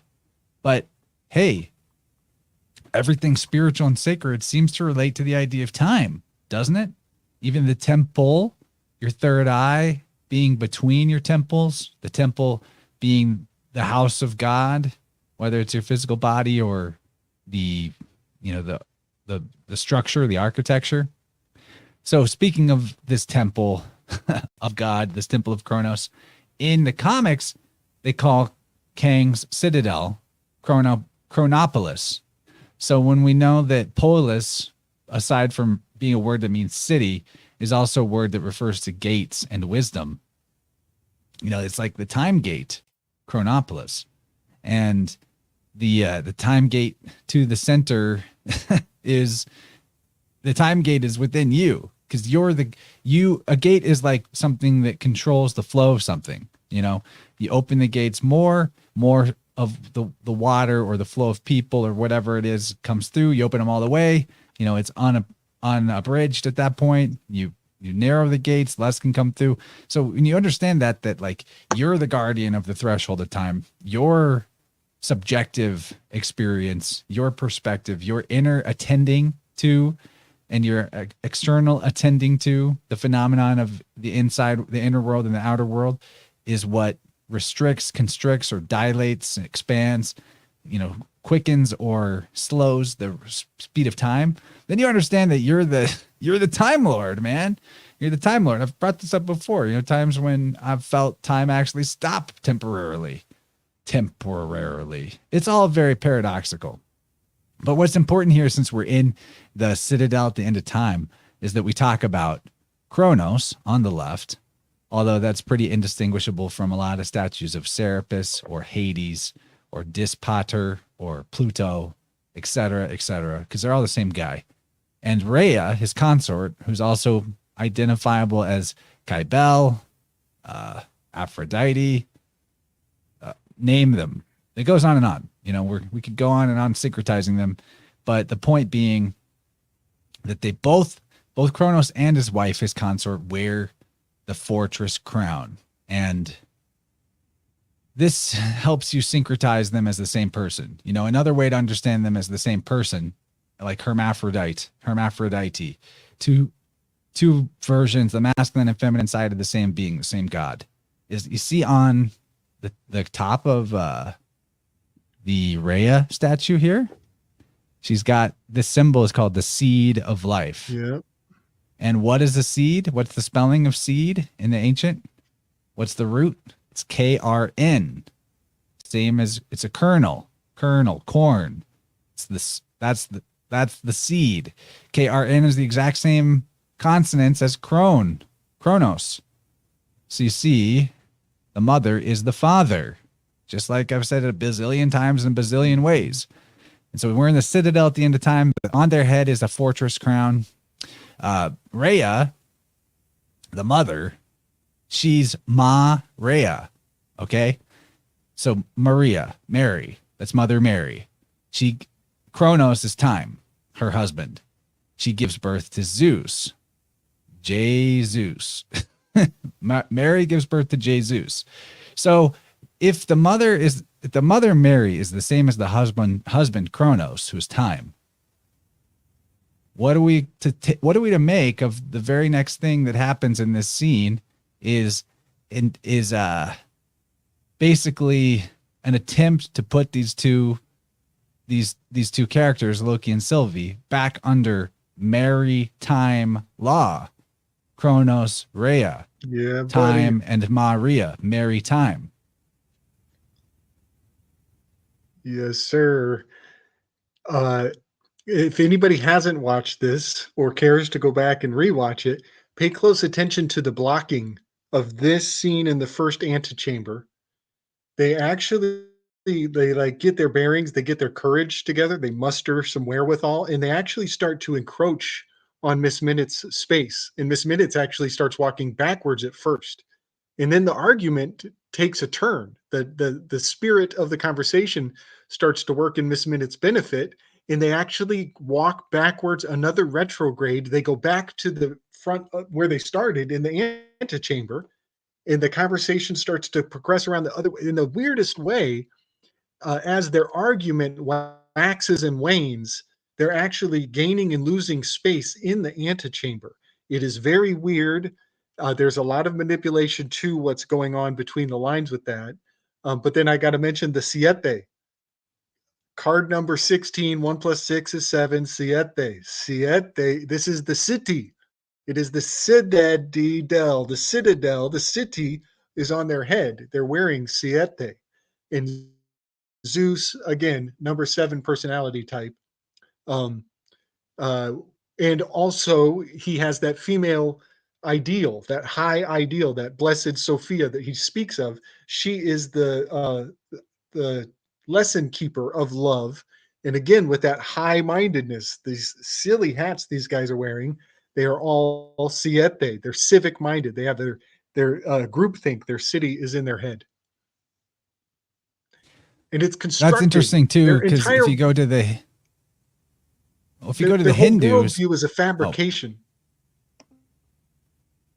You got to go ahead. That was the last part. Okay, oh, guys, we're dealing with a little everything they. We got a time delay with each other, so there's like sometimes we're good on that, sometimes we're not. It's super funny. That's all right. I'll say this last thing, that they're civic minded. They have the hive mentality like bees, right? Bees build the beehive, their hive mind. Well, the beehive cluster is in Cancer, which is another 7. So the 7 of the Tower card, which I stretch from Pegasus all the way to Cancer, corresponds to the beehive that is in Cancer, for the hive mindedness. Oh, well, I want to talk about, since you're bringing up, the Citadel. The Siddha is, I think, a Hindu deity, Siddha, who is like the mother of medicine. So like a female Asclepius to the Tamils, which is very old, or the Dravidians, the south of India. But then the word Siddha, it refers to like powers. That Siddhars were people that are accomplished, one who's accomplished, ascended masters, that type of idea. So in a way, that this is a tower thing. They're ascending. This is an ascension. So they're at the Citadel, where they're going to do their ascension, right? I wanted to talk about the qualities of the Siddhas. This is in Jainism, how they talk about this, because this is perfect. This is exactly how He Who Remains is depicted. So the 8 Siddhas are, well, you go first. It seems like you want to. Well, you mentioned Tamils. The Tamils, that's the name of Elihu Yale's little black homunculus who keeps popping up in all of his paintings. Tamil is Kamala Harris's roots. Her mother is from Tamil. I think they use the language of Tamil in the international gem industry to speak in a very remote classic tongue that is obscure only to those in the inner circle. But having a Tamil homunculus is a theme from, like, the elites from the Dutch India Trading Company. And it's just so profound. I've talked about it on my channel that now we have a president with a little Tamil Kamala homunculus by his side. And she's, of course, she's the first woman, first virgin, all kinds of virgin aspect. And that's just got a sacrificial value. If she's a virgin, if she has all these firsts and she's a Tamil, there's a lot of sacrificial value to all of those things. But what do you know about Tamil that is on your radar that you've researched? Well, it's an area that I haven't researched super well. Dylan could tell us more about it. He's probably playing Cyberpunk, though. Too busy to chat. Tell us about Tamil. Okay, that just hit a chord for me. Well, I just wanted to drop on I did have thoughts on the Siddhas, that are the 8 supreme qualities of a liberated soul, which is, first is infinite faith in the essential principles of reality, also known as tattvas. So power of belief or faith, and infinite knowledge, infinite perception, infinite power, fineness, interpenetrability. That's an interesting one. Interpenetrability is manifested on the destruction of the name determining karma. So that's like, I'm not sure how to understand that, other than the interpenetrability siddha has to do with destroying the straw man, or the amount of your power that you put into a name, something like that. I could be getting that wrong. Need some Jainist person to help me understand.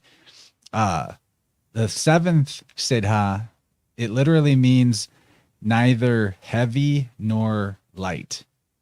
So this weird limbo zone where like you're weightless, but not in the sense like you weigh nothing, but like weightless as in you've destroyed the karma that determines that status entirely. So, and then this 8th is undisturbability, infinite bliss. So I'm not saying that this is necessarily like a good philosophy, right? But this is the idea that the siddhas, and when you get down to the bottom of it, in Jainism and Buddhism and stuff like this, all of these siddhas have to do with destroying some particular brand of karma. But when you look at all these karmas, if you destroy them all, you basically cease to exist. You're destroying the karma of status. You're destroying the karma of feeling. You're destroying the karma of life determination, of name, of obstructions, which is part of your, experience in life. The karma.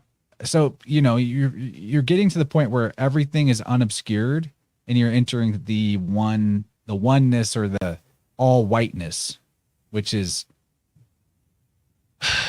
pure order in a way, but it's it's not really different from chaos because did you ever see the Daredevil TV show where the Kingpin just constantly staring at this white wall or a painting that's just pure white?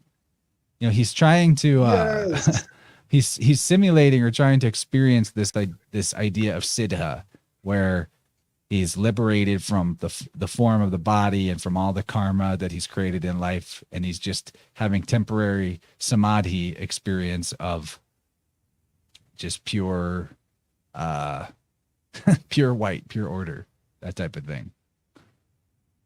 Yes. And it's kind of funny how, like, again, with the white and the weight and the weightlessness and the void, the nothingness of it, the absence, the emptiness, the tabula rasa. It's so funny to me how it's like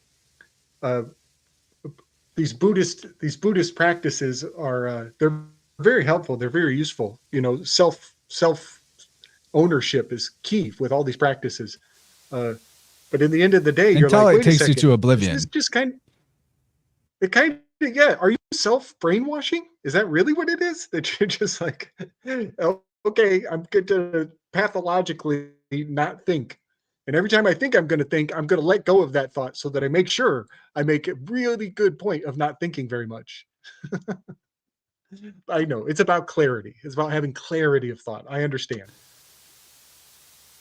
So I think I see the door, like where I'm going to wrap us up for tonight. So I'm going to try to get us there. I want to get through this moment in the vestibule. Buddy. Then I think we'll be good. So, okay. Try to get us there. We won't rush it though. Citadel. Citadel LLC, formerly known as Citadel Investment Group, is an American multinational hedge fund and financial services company founded 33 years ago in 1990. Think of this as, let me read here. Taking weather prediction to a new level. This is straight off the Citadel website. From agricultural products to natural gas, changes in the weather play a key role in determining the prices of commodities. We asked, what if we could forecast those changes better than anyone else? Read weather control. Not forecast. They're forecasting it as in they're casting it for you. They're casting the weather. Over the past 5 years, our commodities business has assembled a team of PhD atmospheric scientists who understand and can predict signals generated from weather phenomena, from windstorms that last 2 days to El Nino events that last a season. Working in tandem with a team of high-performance computing specialists, they've built a differentiated applied research operation. Whole bunch of bullshit. But this weather prediction that they tout on their website, Citadel, is basically predicting the future, right? To the future of time to generate wealth, a cornucopia. Think like American gods. In an American god sense, this Citadel LLC is like Kronos or Pluto incarnate as a corporation. Whenever you see weather prediction, just read weather control. Prediction means you spoke it, you prescribed it, pre-spoke it. It's the same thing. Prediction means I chose it, I controlled it, I set it up ahead of time. It's not what, you read it. This is what I'm talking about with when I was talking about liars. Liars they're saying the truth, but they've got you thinking, they've implied it in a way where you think that it means something else. But they never lied, so they can just go on about their business without having to even keep track of their lies. This is manipulating the vulgar tongue to be misunderstanding of what the priestly or the perfected language, the true definition is. This is what happens. This is what falls through the cracks, guys, is that they can say weather prediction and you think, oh, they're really good at guessing what's going to happen. When really they're just straight up telling you we control the weather or we manipulate the weather. And we do that to rig and alter markets and generate wealth. and they're not lying, but you believe it in a different way than what they're saying. Yeah. This is a perfect example of it.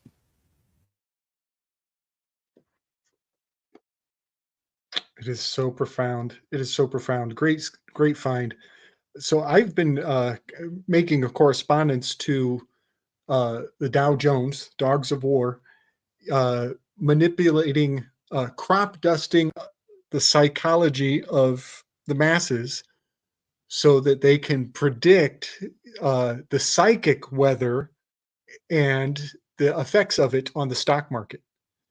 And so I'm starting more and more to think about what we're doing when we decode these films as disseminating the seeds that have been put in place to determine whether or not you're going to make a certain decision in the future.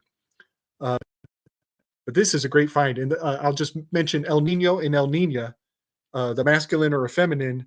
Uh, it, it To me, I hear the number 9. It's not necessarily what it means, but to have a masculine 9 and a feminine 9, that's 2 snakes. Teth definitely has a caduceus potential. That there's a one, and Tiresias, the story of Tiresias, who finds 2 serpents mating, a female and a male. So yeah, the El Nino and El Nina, to me, hail back to Tiresias and reading of auguries, man. Again, with reading of auguries. Great score here. The Citadel. Yeah, they also have That's Citadel totally what they're securities talking for. about. I think so. That's totally what they're talking about. That's totally what's being disclosed, man. Yeah, and he who remains, he's controlling the sacred timeline. He's predicting it. He's predictating it. He's a dictator. Okay, so here in this moment, she is announcing who lives here is he who remains. And I screwed up with my screenshot here, but HWR, he who remains, HWR equals 15. I missed the part where it showed the sum, but it's 645. So, and there's multiple points in this episode where you're very strongly shown, like it's not alluded to, it's just straight up shown, especially later, that he who remains is the devil. He totally is the devil. Yeah. He says so in his own words, and he does like oppose. We'll get to that. Yeah. Funny thing about the number 6 card in my Enneagram, number 6 is it's the Chapel Perilous, and it oftentimes has something to do with somebody who's waiting for somebody who's worthy enough. It's like an empty seat that when somebody fulfills a prophecy, then they can sit there. Or if they pull this sword out of the stone, then they get to be the special one. So he who remains, to me, it does echo that somebody's waiting for the prophecy to be fulfilled, for somebody to take the Chapel Perilous. So yeah, that's a solid weave. Okay, got a little off on my my numbering on my notes versus my PowerPoint, but yeah. Also notice that the devil is standing on the Netzach. See? Standing on your Netzach. That's why Sylvie, who's on the Netzach side, she's feeling so strongly that she wants to kill the devil. It's because he's standing on her Netzach. And it hurts. It's hurt feelings. It's been bugging her all this time. Yeah. And notice how these people are all white on this card. White people. Oh, and right. Yes. When we remember that when we look at the people on the tower card in a moment. But in this scene, she describes he who remains ability to, he wants to cut them a deal. And he wants to offer them, he's offering them all the things they've ever wanted: power, rulership, temporal happiness, the infinity gauntlet, absolute power, a place in the sacred timeline where they could be happy, where, all the things that were their original fate can be rewritten. And this is another test. This is exactly this. He who remains is the devil.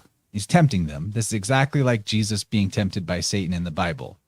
And I found this old ass illustration. I think this is like 12th century or something. But notice that he's standing on like an egg on the top of a mountain. See that? There's lots of the savior figure standing on an egg. Pay attention to that, because we're going to look at that in a second. Actually, we'll just go right to that. So there's Jesus is in a desert. He gets tempted by Satan to turn the rocks into bread. Okay, that's important, because part of this sacral Yesod foundation thing has to do with how your creative force is driven by hunger. And you might not realize that. That's kind of lost on people. I'll try to explain that. So, okay, the devil is like tempting Jesus, who's been fasting for 40 days, to turn the rocks into bread because he has the power to. And he denies that. And then he's I don't know, there's one other thing that happens, and then the devil takes him to the top of a mountain and says, you can rule all the lands of the world. You can see the entire world from the top of this mountain. That means he's on the cosmic egg. He's phanes coming out of the egg that Kronos created out of the chaos or the void. Okay, so this is definitely that moment in the biblically speaking. But the hunger part of this, of Yesod, the foundation, because he's on the foundation of the world, right? How do I explain this? The best way to understand it is to talk about it in the context of a client I just had, tuning wise, where we had to work on this for this client particularly. Now, we're taught through the church or through society or through our parents or through these various ways to associate the sexual energy with naughtiness, bad, right? That to the point where a lot of people only can get aroused when they have the idea of bad or sin or naughty with it, attached with it. Pornography is notoriously responsible for the acceleration of this phenomenon way further than the church ever managed to get it. So it's actually getting worse in terms of the general vibe of society with this. But so this client that I had early in life, like as a toddler, 2-year-old, she had this exuberant, powerful, energetic, spark for life. Really expressive, really energetic, like 2-year-olds are, bouncing off the walls. That's the thing that, and this is misunderstood about Freud.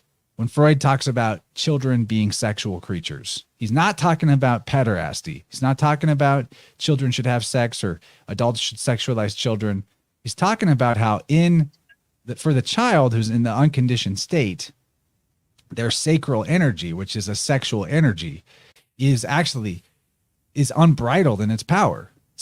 And it comes out like pure enthusiasm, energetic enthusiasm, running circles around the house, boundless energy. That's because the sexual energy hasn't been degraded, restricted, gated, right? Like all of those things that we do with it as we become adults. And I'm not saying we shouldn't have the control over the threshold of the sexual energy. That's part of being mature. But for most people, it's blocked up, dammed up, and explodes out in oh my God, I'm squirting type of way, rather than a more controlled usage of a more tantric ability or technique. Tantra means technique. So anyway, this person I tuned, the sexual energy as a toddler was restricted, tamped down. This was showing up in the throat, aka the mouth chakra, and in the sacral chakra and in the root chakra and a few places. And the restriction was like, you got to calm down. You're too crazy. This is too much. And anyway, what corresponds with this hunger of the sacral chakra is that the more hungry you are, the better food tastes, right? And it's like Epicurus says, hunger is the best seasoning and good company is the best spice. That type of idea, the Epicurean philosophy. So when we get into a comfort zone in life, we're never very hungry. Okay? So that the gluttony thing in a way restricts the sexual energy. That's a problem of the 7. And this tuning client had their sexual energy associated with being bad or naughty or shouldn't happen. So essentially, what should be a sweet feeling, the flavor of the sacral energy getting powerful, became something that was more like bitter and difficult for her. And so throughout life, she was constantly being brought manifestations of, in her external world, of two bad choices, caught between a rock and a hard place, that type of thing. Damned if you do, damned if you don't type of choices. And you see how that's a theme in this episode? How at the end, they're given a binary and both choices suck, right? So this is something to get a handle on, is that like you need to have a proper gating, open, like dilation in the right moment and restriction in the right moment with your sexual creative energy, so that you can stay hungry. You keep and that's what keeps the furnace of the sacral powerful. And so that you can stay, so that the flavor of the food or of what's offered to you by life, by the external, is always sweet and good. And if you manage this properly, then what you get offered to you by the manifestations of life is abundance, is multiple options that are all awesome, right? Rather than damned if you do, damned if you don't, rock in a hard place type of choices. So this is Jesus going through the rock in a hard place, Satan on the top of the mountain, that type of thing. But he stays hungry. He stays hungry. He does not turn the rocks into bread. And that's how he transcends or has his enlightenment moment, like Buddha in the cleft of the rock and of the mountain, the moment where he's tempted by demons that come to him and try, they'd even do it in a sexual way. They have like the demon like manifests dancing sexy ladies and tries to get Buddha to sway from his aesthetic moment of restricting. So this whole concept of like your creative force is super important to understand the gate aspect of it and the hunger aspect of it. I did my best to describe that. It's hard to maybe even put into words. It's like you got to just get it in life, and I'm not even perfect at it. I don't stay hungry enough in a literal sense, and I ought to work on that. And you got to work on it maybe one sphere of life at a time. But this is a really big part of the theme that's kind of esoteric to all of this yesod, foundation, sacral chakra, and thoughts and feelings of the next sphere up, the solar plexus, your will, and how they interact with each other. Yeah, man, that's totally what's in this conversation too. Is Miss Minutes is my read on the dialogue here is like she is making an offer for something with the presumption that they don't already have it. And I think both of the Lokis, in their own way, their response, they kind of fall for the trick based on both of their answers. And then Miss Minutes is like, see, right there, because of their answers, she knows that she just tricked them into thinking they don't already have this togetherness on a timeline, this potential future. She's like, if you just go our way, then we'll give you, you guys could be together on your own timeline together. And they're like, that's a fiction. And he's like, I determine my own future. You're getting ahead of me, dude. I'm sorry. I wasn't sure if you caught that part of the conversation. But that's totally Jesus being I did. tempted. Well, and yeah, I want to just hold your thought there, because I want to walk us into that more, even more specifically, because that moment is so important. That's the final temptation. You could be together. We'll get to that. But see, Jesus, let's talk about Jesus standing on the egg for a moment before we get there. This is somebody you've maybe never heard of, but do you know who this God is, Gabe, that we're looking at depictions of here? These are all Yaldabaoth, right? Abraxas? Actually, according to the historians, antiquarians, whatever you want to call them, this is a god called Ion Kronos. Oh. So we talked about Ion before, but Ion and Kronos syncretized with the same being. Also got to point out Rachel's really good comment here. In the Beatitudes, it's promised that those who hunger shall be filled. So I've never prayed to fill me, but rather make me hungry. That is genius. Pray to be hungry. Think about it, dude. The hungry people are the ones that get shit done. You know, you want to be hungry. You don't want to. You don't want to be filled. It's that Taoist principle that a vessel's usefulness is in its empty space, its emptiness, not in its filledness. It's no longer useful if it's filled. Anyway, this is Ion Kronos. That's high sophistication. High sophistication, hot fire. Ion Kronos, in all these versions, he stands on an egg and he has a serpent wrapped around it. That's Jesus. That's Jesus on the cross or the pole, as in the Nakash, the serpent wrapped around the pole.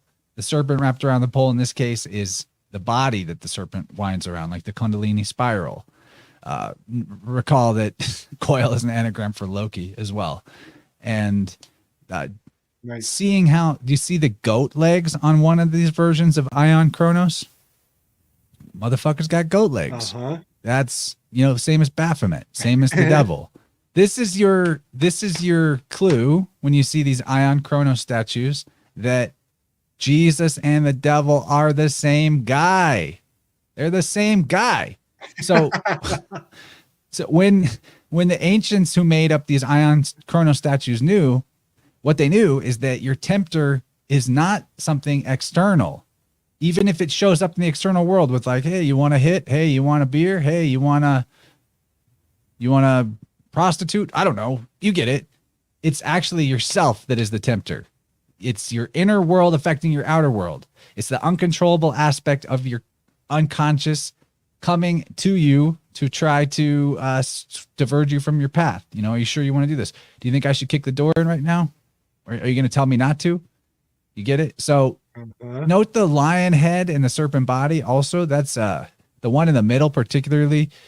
It's kind of hard to make out, but it shows like rays of the sun as a crown on the head as well. Like your Mithras and all these other light bearer characters. That's because the god of time, Ion Kronos, is the sun. It's what we measure time by, not a planet with a 28 to 30 year cycle. That is not the god of time. That's a terrible clock for daily life. Are you kidding me?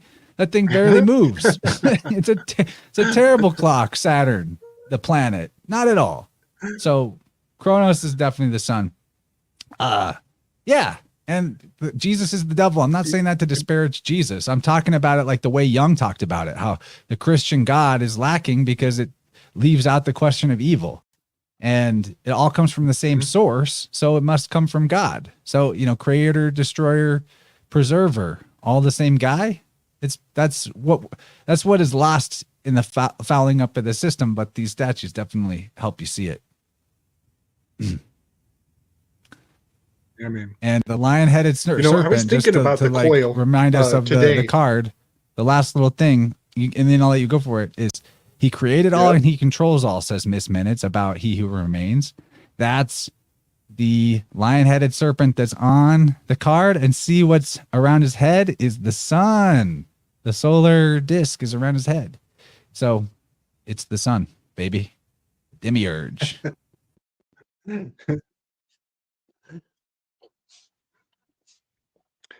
Also, toxoplasmosis.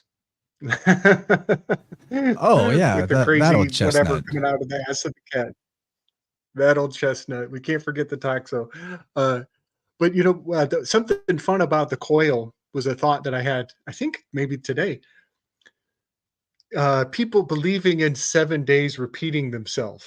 People getting into the groove of this entrainment of the grooves of your mind creates this false cancellation that this has happened before, or that we're not really getting anywhere.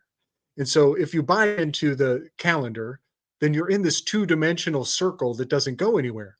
But if you really think about time and your experience in this realm, you're actually spiraling in some sort of forward progression that will never, ever be back where it was before, ever.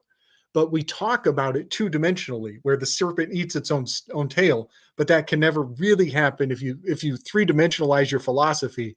It coils into life and progresses forever and ever. And that is embracing that thought form, what you're doing is it's an exorcism. You're removing the spirit of the calendar from your thoughts, and you're realizing that no 2 days are the same, no 2 moments are the same, no two thoughts are even. We're constantly building. And that's what I think the coiling serpent, the lesson of it is.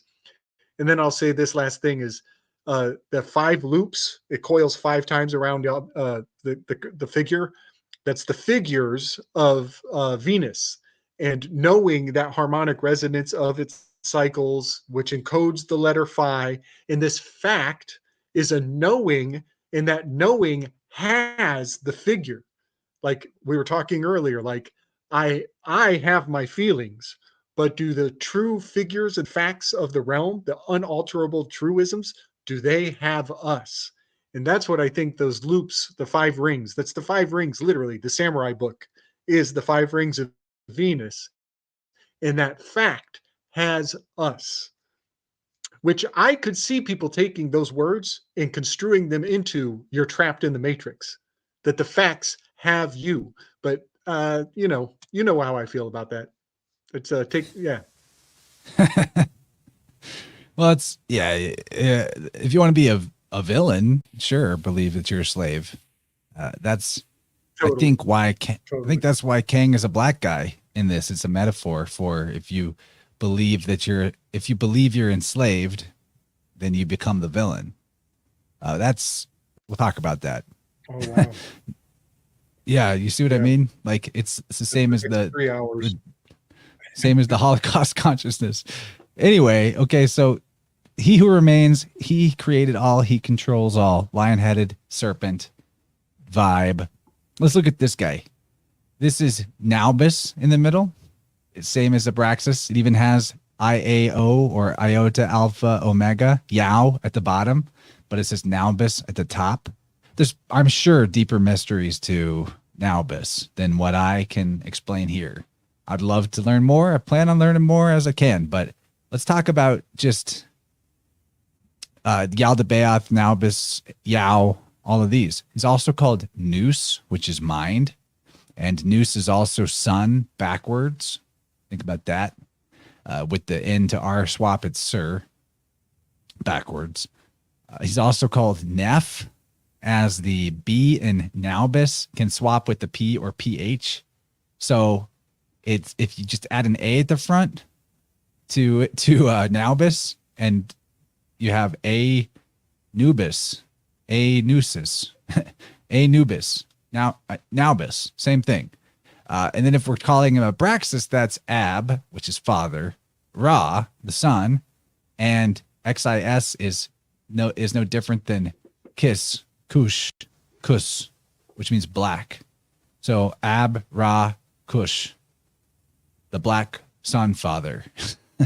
And remember the dove that's on this card, dove, the black dove symbolism is part of this system as well. Older part of this system. Dove actually means black in Irish, dub or dove. When we meet Kronos, keep that in mind, because he's the black guy. The description of Yaldabaoth in the Secret Book of John, although I think that the Nag Hammadi texts and the whole Secret Book of John out of it is a CIA construct, probably.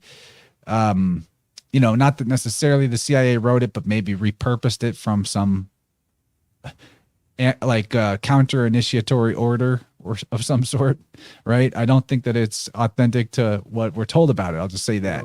It's a lot of fishiness with the Nag Hammadi.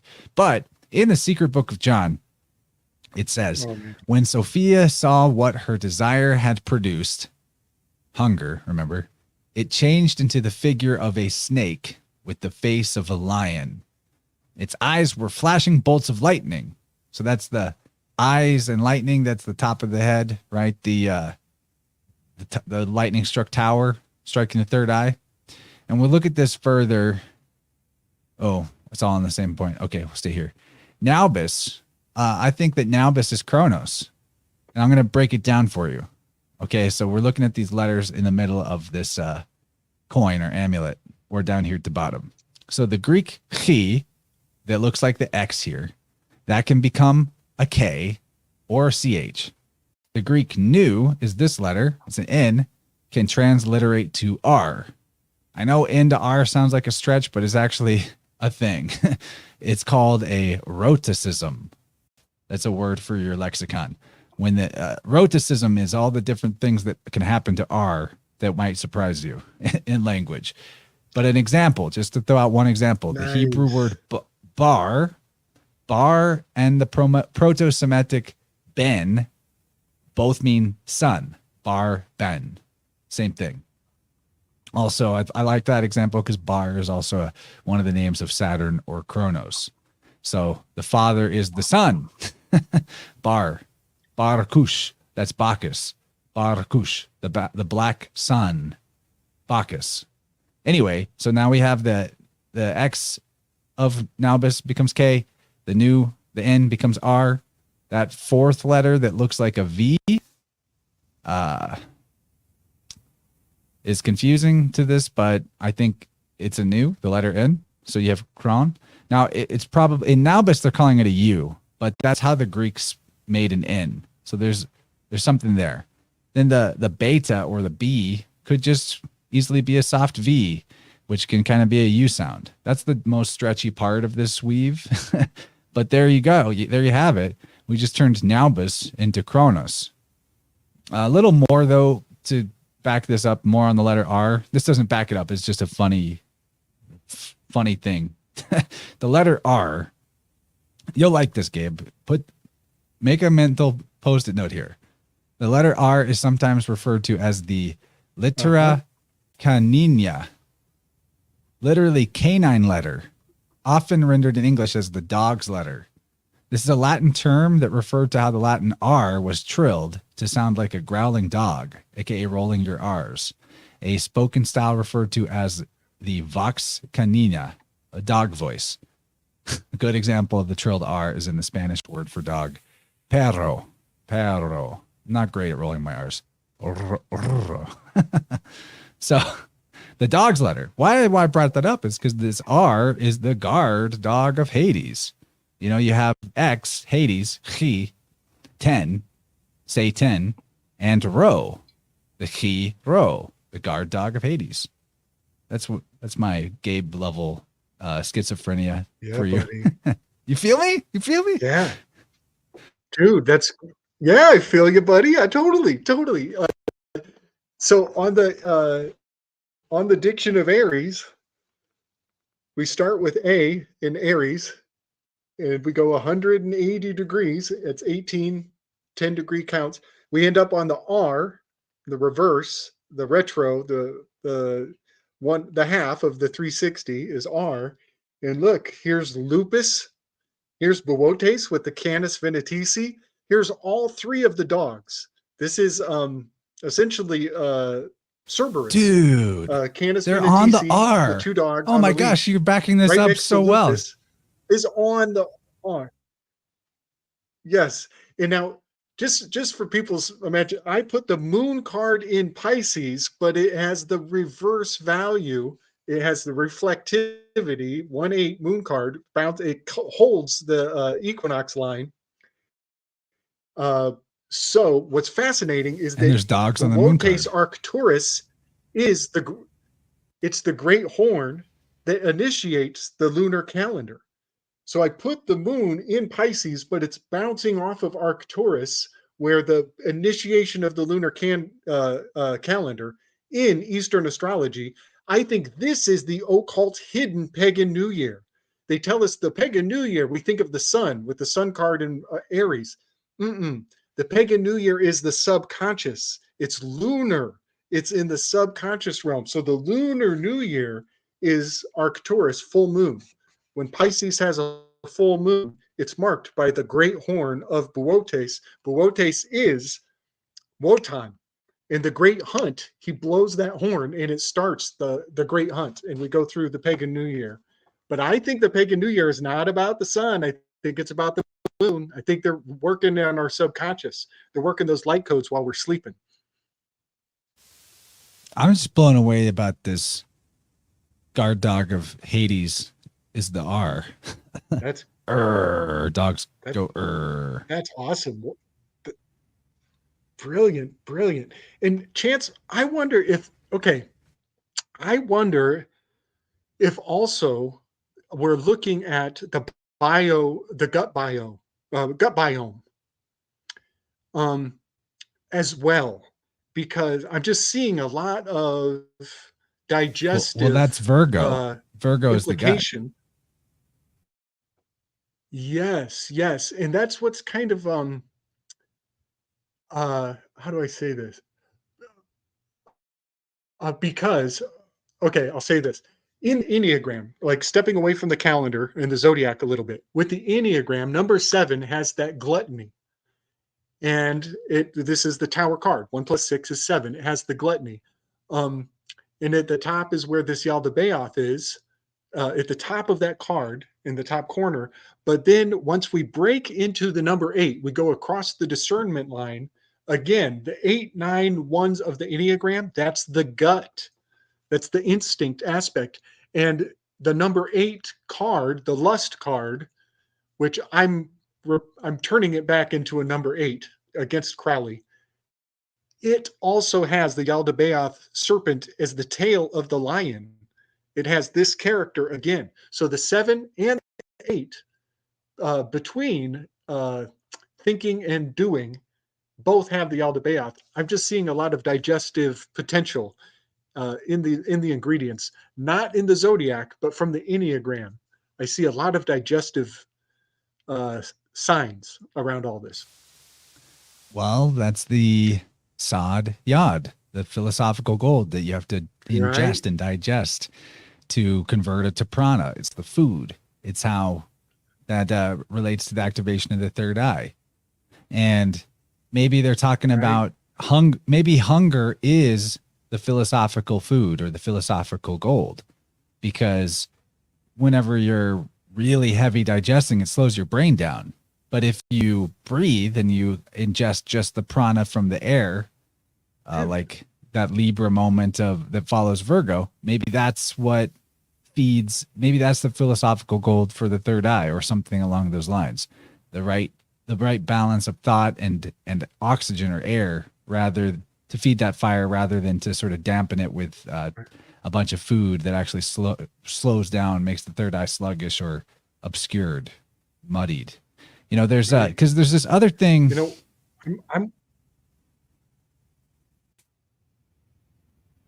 well, there's this other word. Okay, remember how I brought up the phrase? Okay, sorry, you go for it. Go ahead. You go ahead. Well, there's another word that I wasn't sure where to fit in. There's another word I wasn't sure where to fit into this, but you know, we brought up the ass earlier.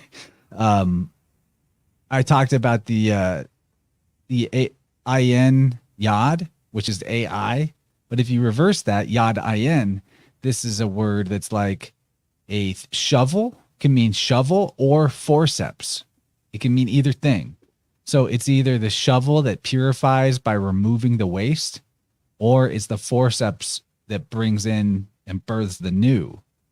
So it's how both of these functions are operative by the sacral region, that it removes waste and the intestines remove waste, but it also in the womb function, it births the new. Both of those things are part of this 80 pay, the number 80. I mean, 80, right? 80. Wow. You ate it. Okay. This is so wild. Oh my goodness. Okay. Socrates is a midwife of the soul, and you just said forceps. Zeus, so this number Zeus is number 7. Symbol is 4. It's the 7th person. 4 seps. So he basically just said the 47 of the symbol of Zeus and the number of this personality type number 7. 4 sep. 47. Gosh, 47. this is weird. Okay, and then I want to just say, trust the process. 4 and 7, 4 sep. Trust the process. Are we also saying trust Abraxas? Trust the 365, what goes around comes around? Trust the process? Just because The process is digestion. The word digestion has the word ghost in it. Digestion, digestion has the ghost. And what are farts? It's the ghosts of your food. That's a good one, dude. Uh, All right, we're on the home stretch, nice. dude. I'm going to take us Farts are there. just the ghosts of your food. I just got 2 more slides I All want to right, do for all this right. part 1. Glad we're in part 1. And okay, I'm sorry, 3 slides for the end here, but we got this. The other thing, this is a Jennifer Weave. Thank you, Jennifer. We were talking about that gold rides an iron horse and all these gold veins that are in the iron rock petra of the Citadel. The fact that, okay, I got to back up. The fact that we're questioning what are farts, this is philosophy. This is philosophy at its finest. It's a bunch of guys sitting around smelling their own farts That's and right. describing them. That's literally what philosophy is. We're not pretending to be something we're not, okay? You can't. That's right. You can't get this shit out of university. But okay, so but this gold veins in the walls, in context to this moment where they're being offered this temptation to repair their broken lives, their broken vessels. So this in Japanese, there's this practice called kintsukuri. Kintsukuri, something like that. It means to repair with gold. And it's the art of repairing pottery with gold or silver lacquer. And the philosophy or understanding that the piece is more beautiful for having been broken rather than just discarding the broken thing. And that's, I think that's a huge metaphor to both of these characters, right? Like part of what makes this show fun is that Loki was such a shithead and like such a bad dude, such a villain. And by this episode, and then especially by the end of season 2, you're like, wow, I really like him. He's like come a long way. He's really redeemable, right? But for something to be redeemed, it has to be broken to begin with. So that's part of this thing too. I mean, that's even like this helps you understand like why do we even have adversity, or why do we have the fall of man? Why do we have sin? Why do we have bad in the world? You know, why isn't everything just good all the time? Just a pure white field of, oh, it's this idea that the Japanese are expressing that it's more beautiful because it's been broken. That actually that's what gives its uniqueness. Like these cracks are unique between pots that may otherwise have the same shape.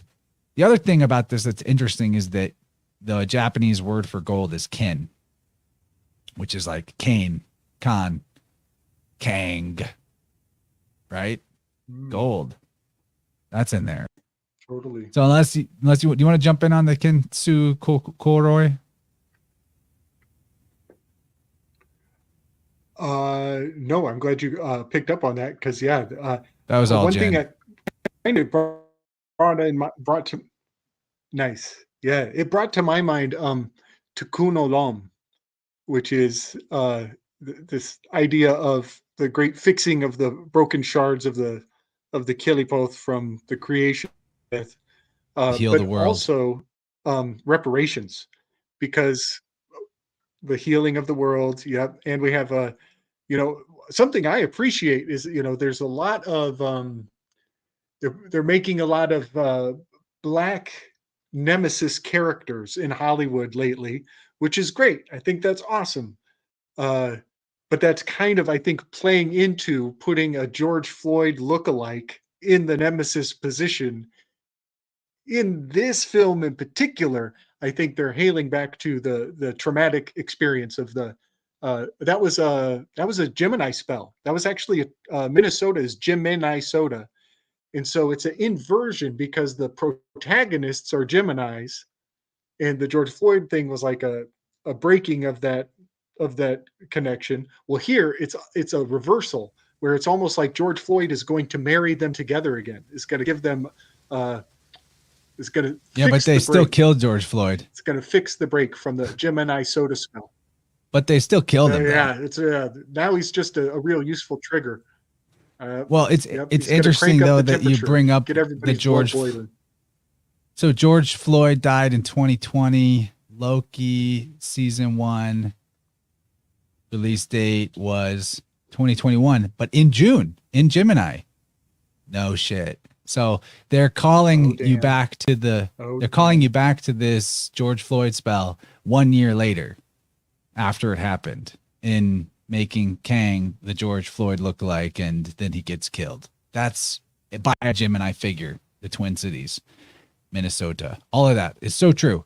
You're on to something there. And then Jenny says she just found out that the set of the Citadel was inspired by Xanadu from the movie Citizen Kane. That's Citizen Kang, baby.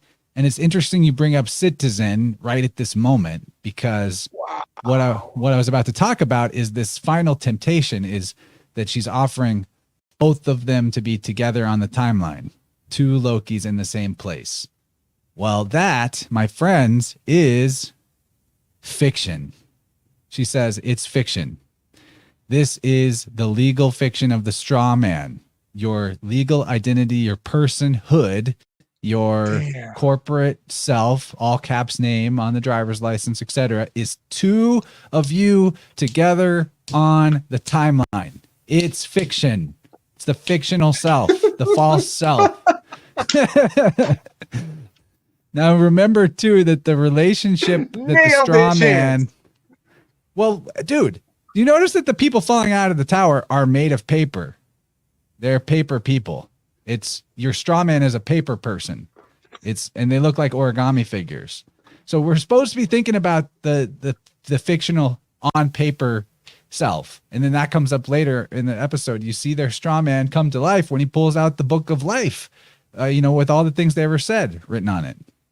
But let's talk about the relationship that the straw man has to the corporate other self, false identity has to time. That the requirement for the matrix debt world to function is time. Because if, say, you owed somebody money and there was no time deadline attached to it, you could just say, I'll pay you back someday. Then the debt is meaningless. Banking cannot work without time. If you consider how the straw man exists, think of a cartoon.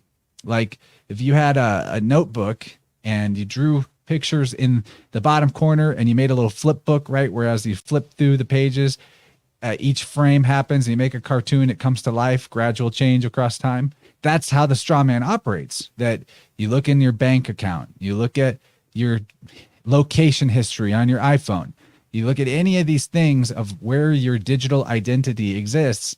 It exists. You look at your social media, the timeline, the sacred timeline.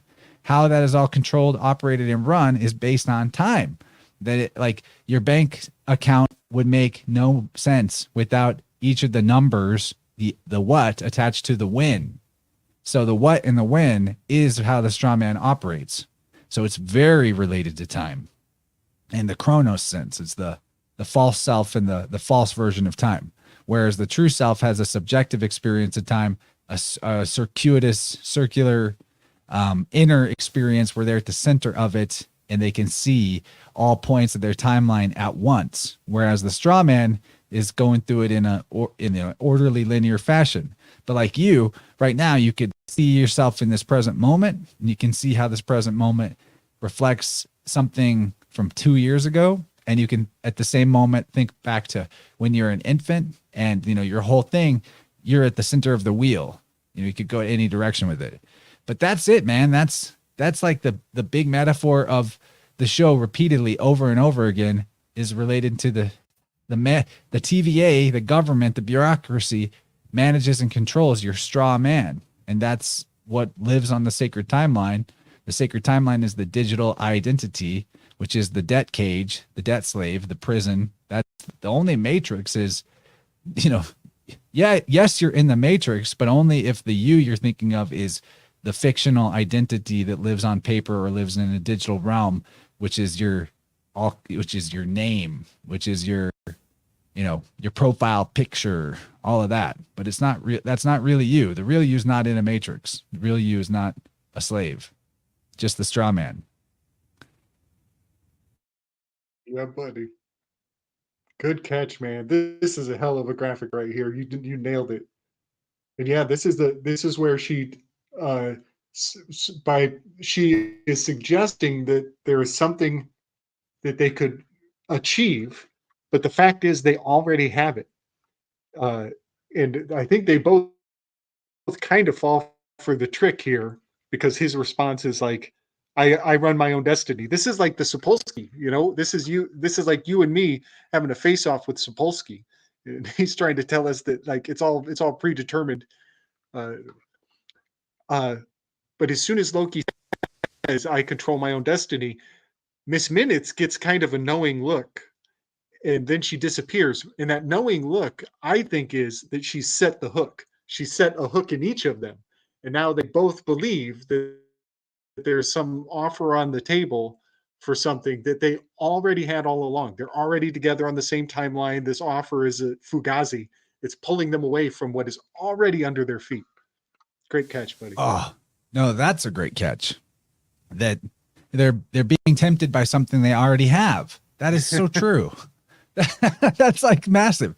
And how appropriate is that? Because what happens when you are born into the system of legal sorcery and they stamp the sole of your foot and they give you the birth certificate and all that, is they say, here's the offer.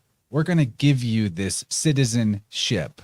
We're going to give you this this identity that protects you, this identity that is a liability shield, this identity that lets you operate in commerce and operate on, in the sea of merry time, the Kronos' fortress, Kronos and Rhea's fortress. Yet you came in and you already had that ship.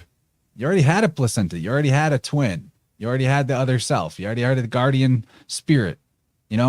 It's something you already had, and you're tricked into giving away the real and taking the fake, accepting the fake, except you're not really the one doing it. It's determined for you by the pair that rents you, the parents, when you don't actually even know it's happening because you're in the pre-conscious state. So you're a kid or you're a baby. But yeah, I think that's such a key, is that it's something the offer, the temptation is something you already had. And it's a perfect time to wrap us up. And I said we're going to do 2 3-hour parts. It looks like we're going to do a 4-hour tonight and a 6-hour tomorrow, or a Wednesday. So that seems appropriate. Anything you want to leave them with, Gabe, at this point? This is a great point to wrap it, because the rest of part 2 can be all about He Who Remains and their interaction with him. I think this is a really good, and we've already set up a lot of ideas that we can just build off of. Yeah, buddy. Can you bring up the last graphic I sent? This is a great part to kind of to divide it with. So this is the part where I was talking about. If anybody goes and watches it or hasn't yet, there's a strange dance going on in the blocking where they walk her backwards and then she walks them backwards, much like negotiations or bids. And then once they get walked backwards, that's when she sinks the hook and tricks them into thinking that there's something that they don't already have. We're at the foot of the Uranus River. This is the runoff. This is the delta. This is the rinse. And this, I'm thinking about the rinse and the washing of the hands and the brainwashing. And they just had what they already had, just got rent from their view. And the very next scene after this moment is our first shot of Rent's Slayer in this episode. Right. Yes. Yeah. There is something going on with that rinse, but being at the delta, at the runoff of the river, and there's amount of rinsing going on. This, I think, is a huge weave linguistically for us on a million other things. But I just want to orient everybody back into the stars here with where we are on the map. And that is at the foot of the Jordan River. It makes a very interesting, like if anybody goes and looks into the star map, pay close attention. The this Jordan River, I'm just going to call it that, the Eridanus, it makes a dramatic oxbow. An oxbow is like a magnet shape or a dramatic U. And in that oxbow, it creates a peninsula, like almost an island, right? And on that dramatic peninsula in the stars is the Fornax constellation.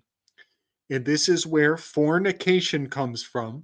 There is literally I think it's called a corkscrew nebula or a spiral nebula. So the drill and the auguries and the spinning aspect is integral to this part of the zodiac, because this is where we run the auguries, where we have February 2nd, where we read Puxatawny Phil's behavior to predict future outcomes. This is the augury readers. So the drill aspect is integral to this, to where we are in Aquarius, where the star card exists. But what I'm learning, Chance, is the Helogium is a clock tower constellation on the other side of the river from the chemistry set. And so the crucial timing of impeccable chemistry seems to be aspects of the ingredients of the plot that we're dealing with right now. Like, this is the moment you've been waiting for. They've been building up the timing for the climax. All these words coming out of my mouth, I'm speaking Lumashi right now, basically, because these aspects in the scenery of the plot is all stellar. It's all stellar, as in impeccable, flawless. So going up hologium, I'm finding is the clock tower. This is why I have always thought that Pegasus was the tower. I wasn't wrong. I just needed to blend these two essences. The hologium of the wintertime does correspond to the Pegasus. And this explains to me why I was seeing Pegasus as the tower where all the information has accumulated, all this, the layers in the sheets of white. This is the stacked paperwork. This is the stacks of snow that builds up in the winter when we go internal to survive. And you have to be crafty. This is the season of coins. You have to be cunning with your fabrication, with what you are making to get by. So here is the clock tower. This is why Pegasus has always been a tower of information building up, because it runs parallel to this hologium, which is called the clock tower. Its abbreviation, Chance, its astronomical abbreviation is HOR. This is the whore of Babylon, who in Revelation, she carries a cup full of precious stones, speaking the words of blasphemy. This is fornication. This is the whore of fornication, holding the cup that is the gobulus, which 180 degrees is where the chalice, the crater, the cup is, but it's also the horse. Gobulus having to do with the horse, that is the Pegasus.